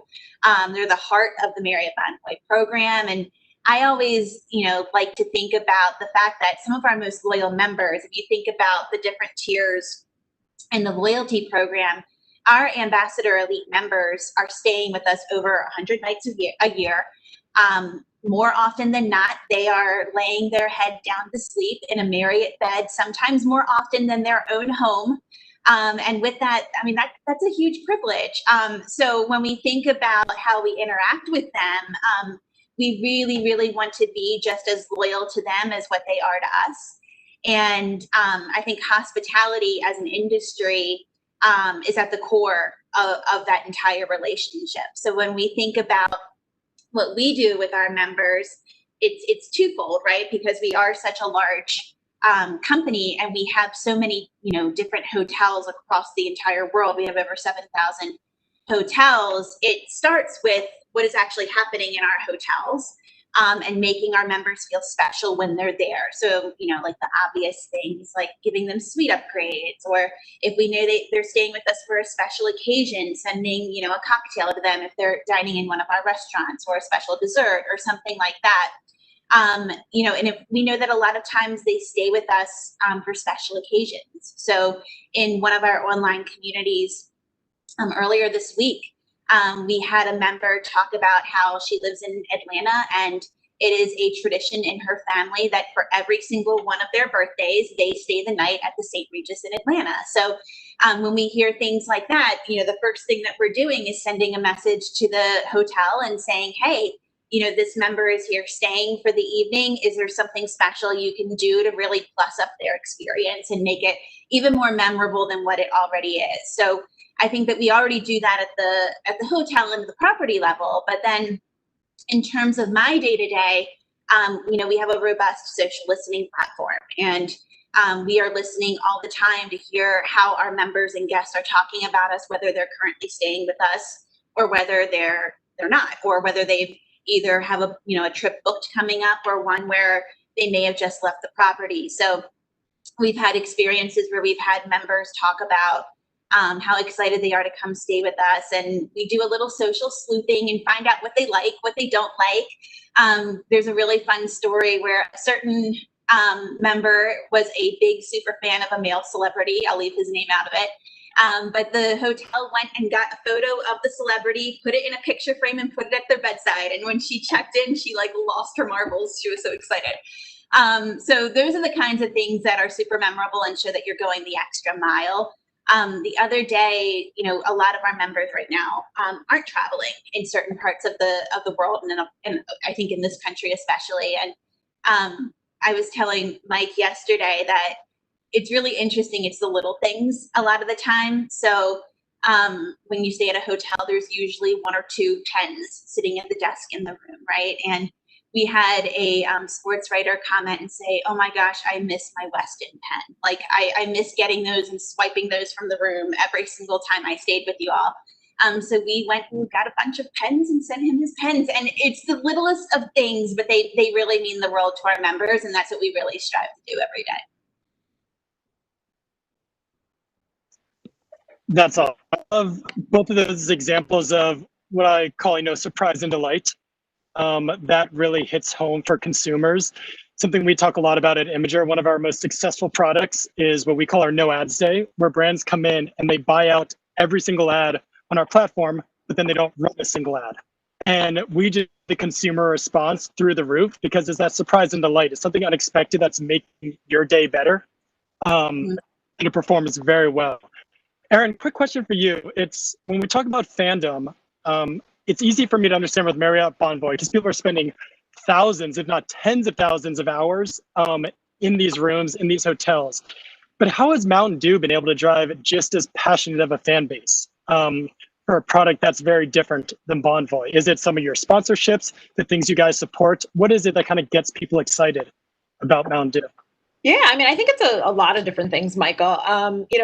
One thing is we just have a really robust consumer insights team that learns everything about our fans inside and out. And, it empowers us, and myself and my team to really connect with consumers in the ways where they're passionate. And so, yes, I think a lot of the activities and the partnerships and what we call cultural pillars that we engage in are some of the things that start to seed that fandom and seed that loyalty. But also, I mean, there's so many just rich memories about, people when they've had their first Dew and how it made them feel, and, them wanting to have that feeling over and over again. It's like a small little luxury or kind of like treat in your day that brings them to a mood that, ties back to different memories of when they were skateboarding, which is something that we actively play in with action sports, or, NBA fans when they're watching a game, because that's another place that we play in. And I think just connecting those dots between consumers' passions and the kind of places and culture where we play start to really connect those dots for driving that kind of loyalty. Totally. Speaking of loyalty, you guys were telling me about each of your respective loyalty programs yesterday, and it might be a brand innovator's record about how we have Marriott Bonvoy, one of the biggest ones in the entire world, and then Mountain Dew just launched it. And it's in its infancy, but it still has a ton of potential. Could you guys talk a little bit about your loyalty programs and what they kind of drive towards at the end of the day? Sure, I can jump in. I have the smaller one and newer one. As I mentioned to you, Michael, we just started ours 5 days ago. So we've had this, passionate fan base we call Dew Nation informally for many years, but it's only last week that it launched our kind of formalized loyalty program, which is called Dew Nation HQ. And in those 5 days, we've got some pretty impressive results. Over 5,500 people have signed up. And of those 5,500 people, 75% are already super actively engaged. We've had half that amount of social shares, and we're built on a back-end platform that allows consumers to really engage with the brand through fun challenges and opportunities to share things. And we've had over 60,000 of those challenges already completed in the past 5 days. So what our program is so much is really building that long-term relationship and showing the brand, tying back to that strategy of fan engagement that I mentioned before. But it allows us to not only hear from our consumers, what products would they like to see, what's the new flavor they're all dying to try, or for us to create, but also getting lots of bits of data. Many of the challenges are set up to capture data that we can use to make our marketing richer and better and more targeted to our consumers. And some of it is, them sharing content that we can, repurpose for use on our social channels and some of those things. So like I said, we're just getting started, but we have so much potential for what we can do with this platform. And I'm really, really excited to where we can take it now that we've kind of built it in a real formalized way. I love that. 5 days in, that is so fresh and new. I was going to say that I feel like our program is new, but now I feel like maybe that's not the right thing to say, because Marriott Bonvoy was launched last year. So even though the brand name of Marriott is very new and familiar, Marriott Bonvoy as a brand itself, as a loyalty program, still feels new, at least to me. Yeah, but we have over 140 million members that are part of the Marriott Bonvoy program, which is super exciting.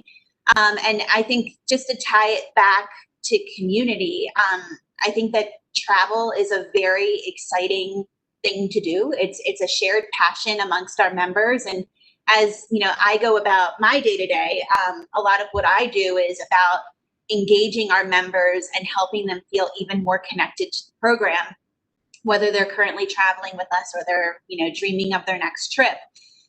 So a lot of the time, what I'm trying to do is to bring that community together. And what's really interesting from my point of view is when we get them together in these community spaces, they're often talking about our hotels, and they're talking about these shared experiences in a way that they can all learn something from each other. So, you know, for example, our Marriott Bonvoy Insiders community is a Facebook group that we have cultivated and really grown over the past few months. And, you know, they're constantly talking about, well, what's your favorite hotel in Italy versus Singapore versus, you know, other parts of the world. And that's really where I think the value comes for us. And we really try to use these community spaces and our members as a place to really give them value and let them know what we're up to and what we're working on. But simultaneously, to your point, Aaron, like use that as a sounding board for us. So if we're toying with new ideas or things that we want to roll out, or an idea maybe that someone had that we're not quite sure about how it would go over, we really use our members as that sounding board. So we'll often put things in front of them and say, you know, we're you know, thinking about this sort of new benefit or whatever it may be, and getting that feedback from them, you know, helps us as a company, but also it makes them feel valued. It makes them feel heard. And for as much time and as many nights as they spend with us, it helps them feel like they're shaping the program itself too, which is, I think, really special. Do you guys have a dedicated team who kind of handles that feedback loop with the consumers, with some of these, you know, power user groups, whether it's the Do Nation or the Facebook group? Does it fall on your shoulders? Is there a larger team? How are you guys handling all that kind of inbound feedback? Yeah, so I mean, for us, we have a few extensions from my team that do that. So our social team definitely just tracks everything that's happening on social listening, looking at our channels, responding to all of that stuff. And then we have a consumer relations team as well that gets tons of inbound messages, whether phone call, email, etc., about lots of different things. It's not only specifically about the loyalty program, it's everything that has to do with the brand. And then they kind of like, you know, basically funnel it to where it needs to go. And we did, you know, to be perfectly honest, we increased our consumer relations resources on account of us launching this, because we imagined that, you know, with the launch of this formalized program, we might have more inbound questions. Also, simultaneous to our launching the Do Nation HQ, we also launched a merch store so that these fervent fans can really represent the brand that they love with really cool, you know, fashion forward and culturally relevant merch. We call it the Do Swag store. And so just for that alone, also, you know, we figured there might be other additional questions, but we have a really robust team that kind of everything from, you know, through holistically, and make sure that all consumers are getting responded to with any questions or concerns that they have. Again, you know, the part of true fan engagement is really being there for your fans at all times. So whether it's an issue or they just want to tell us how much they love us, we have someone there to answer that call and make them feel, you know, feel heard. Another example that I shared with you, Michael, yesterday is we had, you know, someone reached out to our consumer relations team and just said, hey, this was April 1st. So, right, you know, everything with COVID was super fresh. Everyone was still used to being quarantined. And we had a fan that wrote to our consumer relations team and said, hey, you know, it's my birthday and I really feel down about the fact that I have to spend my birthday in my apartment by myself with nothing that I can do because of the quarantine. Like, can you just send me something to cheer me up? It was literally that simple. And so our team basically made some really fun videos for them, wishing them a happy birthday, singing songs, and you know, the fan was so happy. They posted it to the Mountain Dew subreddit, and, you know, all of their fans or all of their friends and other followers, you know, were complimentary. And I think it just goes to show that even those little things can have profound effects, because even if you impact one person, you know, in the world that we live in today, that has so many ripple effects based on all of their friends and followers and people who see it. Yeah, I think the moral of the story is it never hurts to sell anything to a brand, because somebody is always listening. And he can definitely make your day. But Megan, anything else that you wanted to add on that? No, I think Aaron covered it. I mean, it takes an army, right? So I think that, we have a lot of different teams that are constantly keeping an eye on our channels, and same thing, our members expect us to be available around the clock. So we make ourselves available to them so that, we can assist them and really turn around those special experiences like Aaron mentioned. Mm-hmm. Are there any other, what's interesting with loyalty programs is now they're going beyond just spending money with said brand. There's so many more layers and elements to these loyalty programs. Are there any loyalty programs outside of your verticals or your brands that you're just personal fans of, that you find yourself spending a lot of time with, or, impacting your purchase decisions? The one that I always think about is REI. I love their, you pay up front and you become a part of a REI co-op member, and you get discounts throughout the year, and you're also supporting some of their larger philanthropic initiatives. But are there any other ones that you guys find yourself gravitating towards? Yeah, I really love, I have two examples. I love Nike Run Club.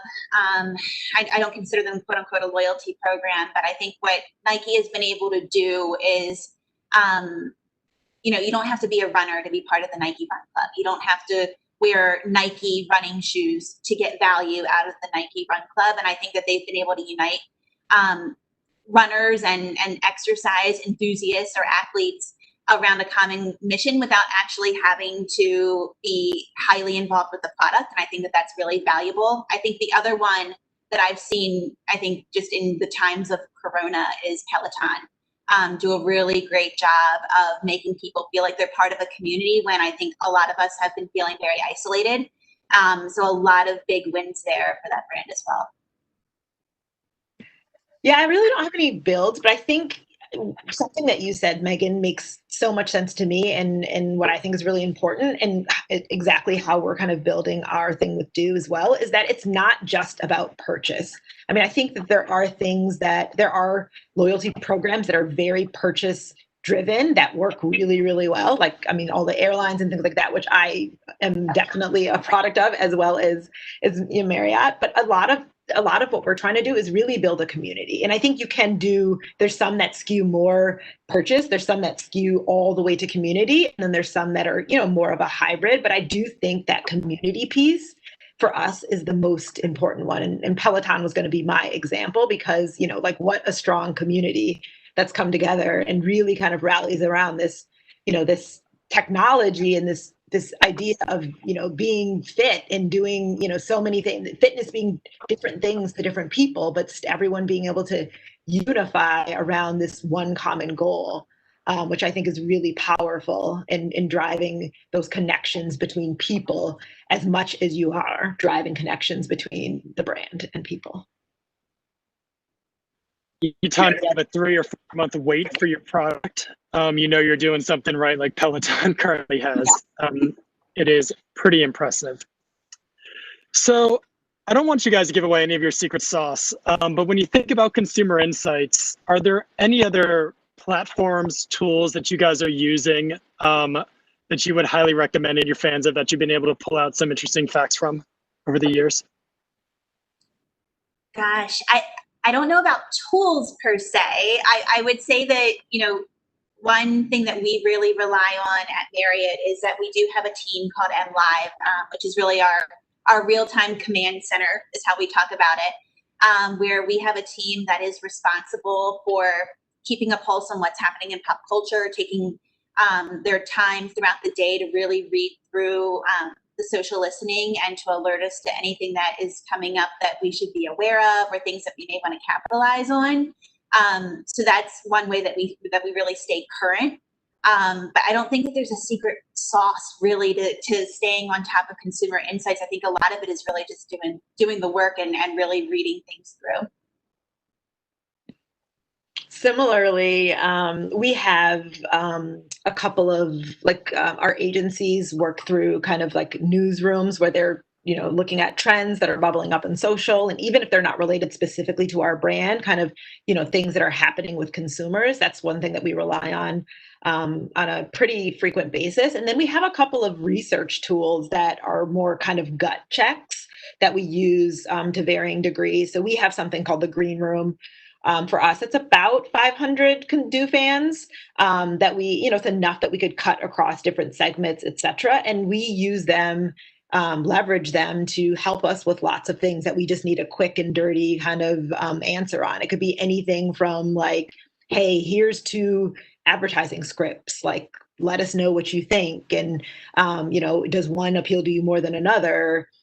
Or something as vague as who do you think are the best potential talent fits for Mountain Dew if we were going to do a Super Bowl campaign or something like that? Like it could be really as loose or tight as we need it to be, but I think it's a really great kind of resource to have to be able to kind of get that gut check, quick response in a way that you can actually action and use to make decisions and drive communications, and really making sure that you have that consumer grounding in the decisions that you make. And there's other platforms out there similar, Suzy, like things like that we've leveraged in similar ways.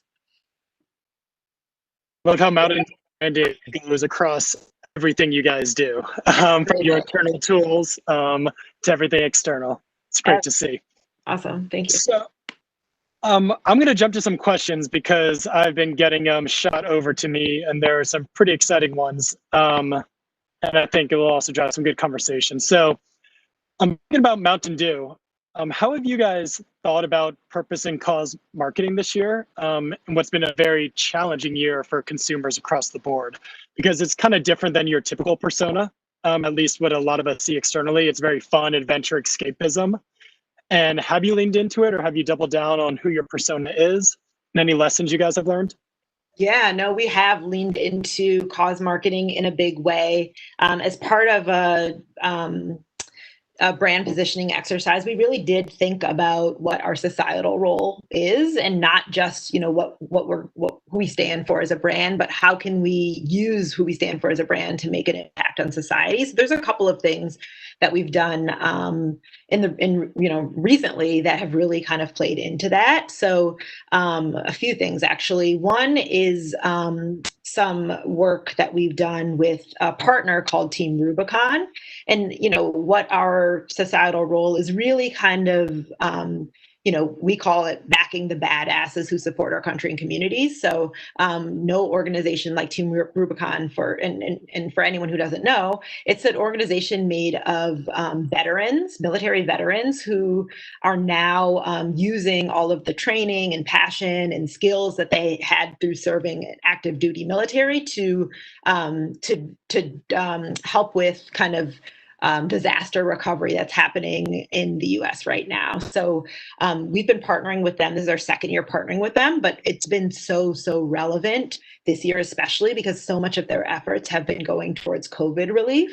So we continue to make a really big donation to the efforts that they use in support of that. But in addition to that, we have lots of programming activities that drive towards inspiring our fans to donate. And also we did some content with a media partner, Attention, to really kind of profile some of those heroes within Team Rubicon who are doing that wonderful work. So that's one example.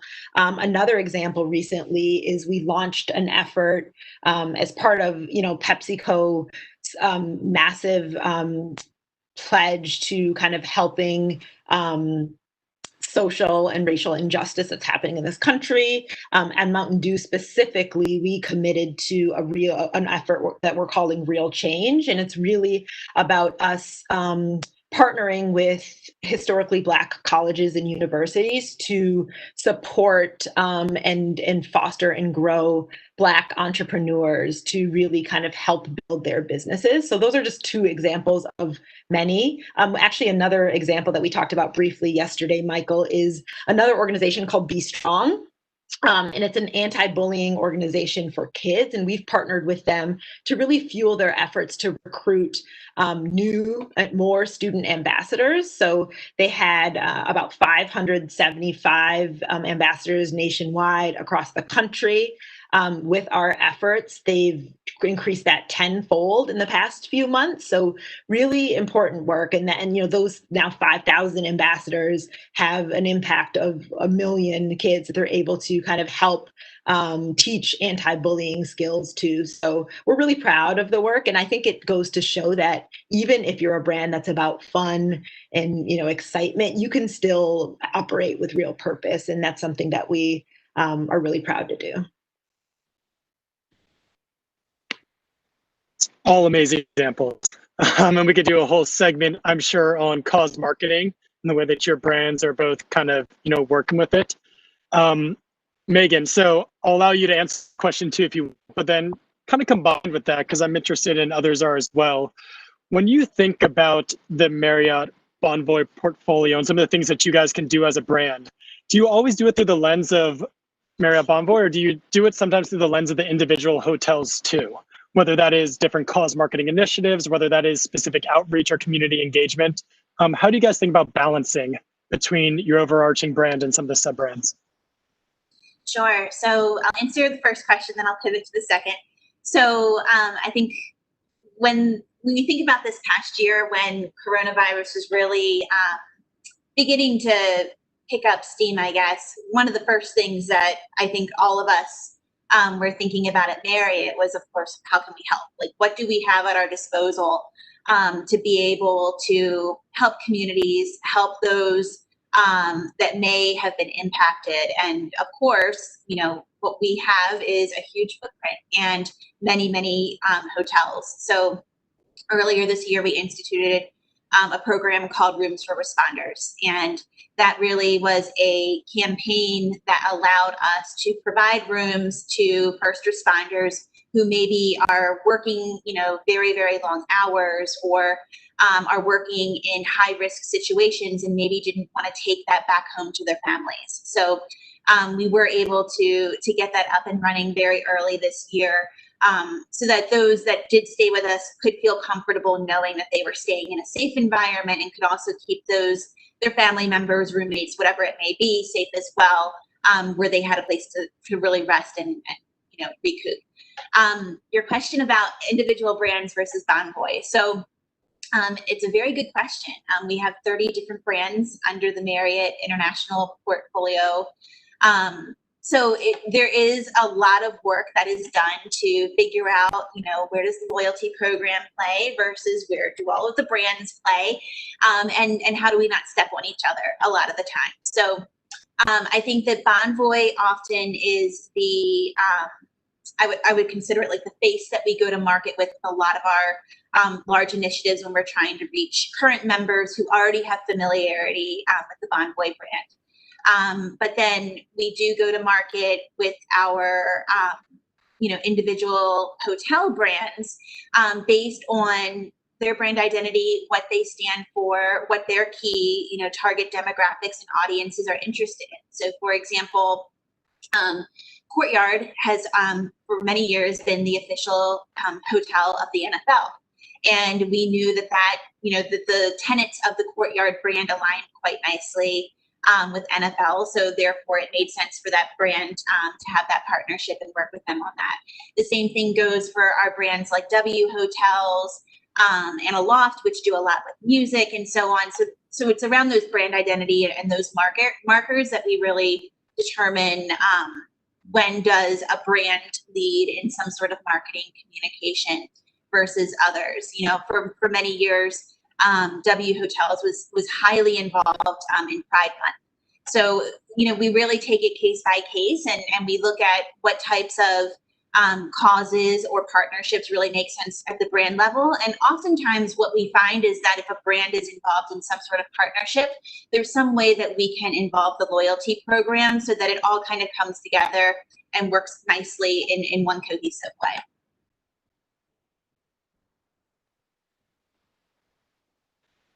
No, it makes total sense. It's we talk a lot about brands needing to talk with communities rather than at communities. And you guys have both given countless examples, over the past 45 minutes of how you guys have been able to do that through different listening tools, different platforms, the loyalty programs, the Facebook groups, et cetera, to really hear about what they want their brands to support and then going after those initiatives. Not to get too negative, but this question came through, so got to give everybody, a fair pass at their questions. What are some of the top mistakes you see companies saying or doing right now, making right now? And if you want to pass and keep it positive, by all means say pass and we can move to the next one. But I wanted to put it out there just in case you guys had anything that you want to speak to. I hope this is a sufficient answer to the question. I don't know that it's a top mistake, but I will highlight, and it's slightly bringing it positive to your point, is I will highlight a mistake that we actually made ourselves with fans last year and kind of what we did to recover from that and make it right. And hopefully it's a good example of what mistakes could be made and how you can ask for forgiveness and move on. So we did a program that was celebrating all 50 states. It was called the United States program. We did it in 2019. We did it again in 2020. And we made a map, like a really cool graphic map that showed all of the different states with different kind of do patterns on them as part of a graphic that was in one of our ads. And we made a big mistake in actually coloring the Upper Peninsula of Michigan in the same pattern as the state of Wisconsin, which it is bordering.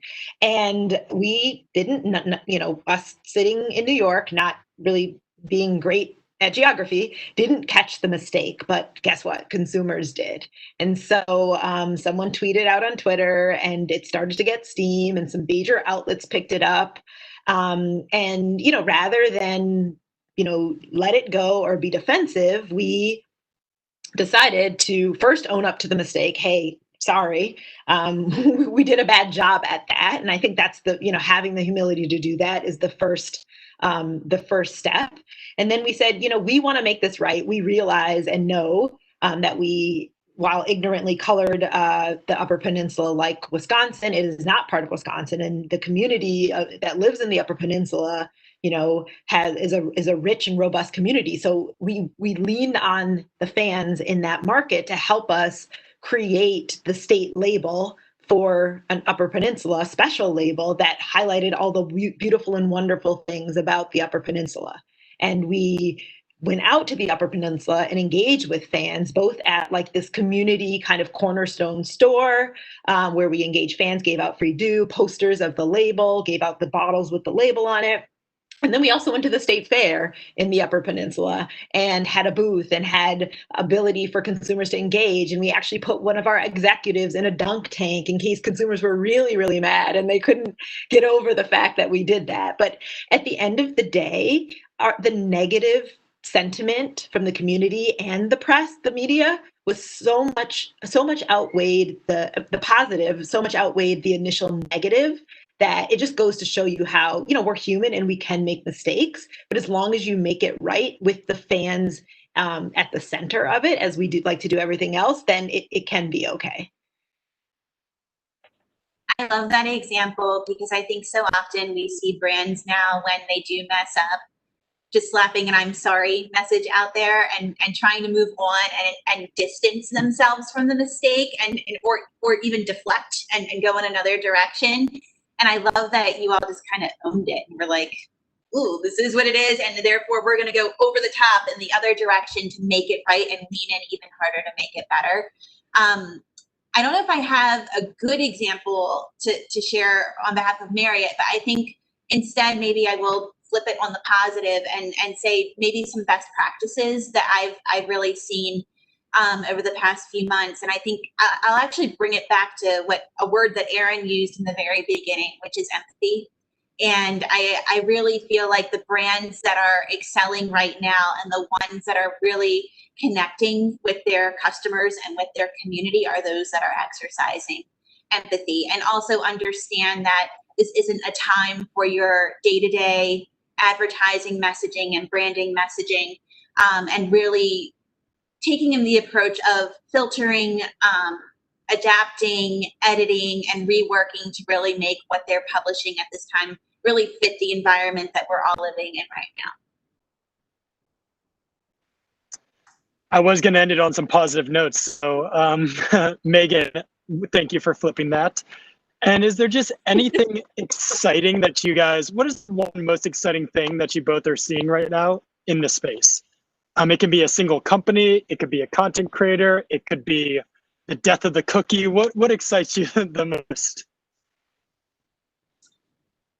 I'll say on a personal note, one thing I'm super pumped about in the social space is I'm super excited with what we're seeing creators do with new and emerging platforms. I know that that sounds like a basic answer, but I don't mean it in that way. I think that, you know, when I see all of the conversation that's been happening lately around TikTok and other social media channels, I think that we're going to see a new phase of how brands work with influencers and how we utilize content and UGC off of, you know, as a brand.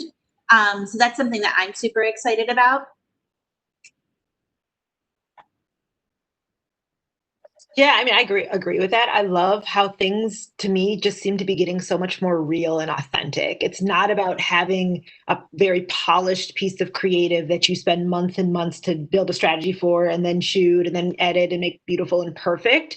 It's really about, you know, to engage with fans, it's about having that real-time conversation. And sometimes it's, you know, not putting the most polished foot forward as long as the message is really, really right. And so that's one of the things that I love, especially just lately. I think so many brands have been like removing the barriers to having that really honest, authentic connection with brands through communication specifically, which I am so energized by. Agree with both points. Thank you both. Really, really enjoyed being able to chat with both of you. Thank you to Brand Innovators as well. And Jason, I'll hand it off to you. Absolutely. Mike, thanks for bringing this home. Megan, Aaron, awesome insights. Thank you so much for really closing out what is an amazing day on growth marketing hosted by the great folks at McAfee. And thank you, Aaron and Megan, and all the brands that are doing so much great work for such important social causes. I love the Rooms for Responders that you did, and it just is more impactful than ever, more impactful probably than any marketing that you can do. So a real big thank you to all of our speakers today for bringing their thought leadership, and most importantly, their time. We know your time is precious, and the Brand Innovators community thanks you. Thanks you. Thank you to our partners for moderating these amazing conversations. And we'll hope you join us again for our next Brand Innovators livecast tomorrow at 3 o'clock Eastern Time. We're going to be talking about the future of media from TV to esports. We have an amazing lineup for you, including speakers from Mars, Harman Audio, Vivo, Cadent, and more. I'm Jason Nadelman from Brand Innovators, reminding you that coffee is not for closers. Coffee is for connectors. Go forth and connect. Thank you for joining, everyone. We hope to see you again soon. Bye-bye now.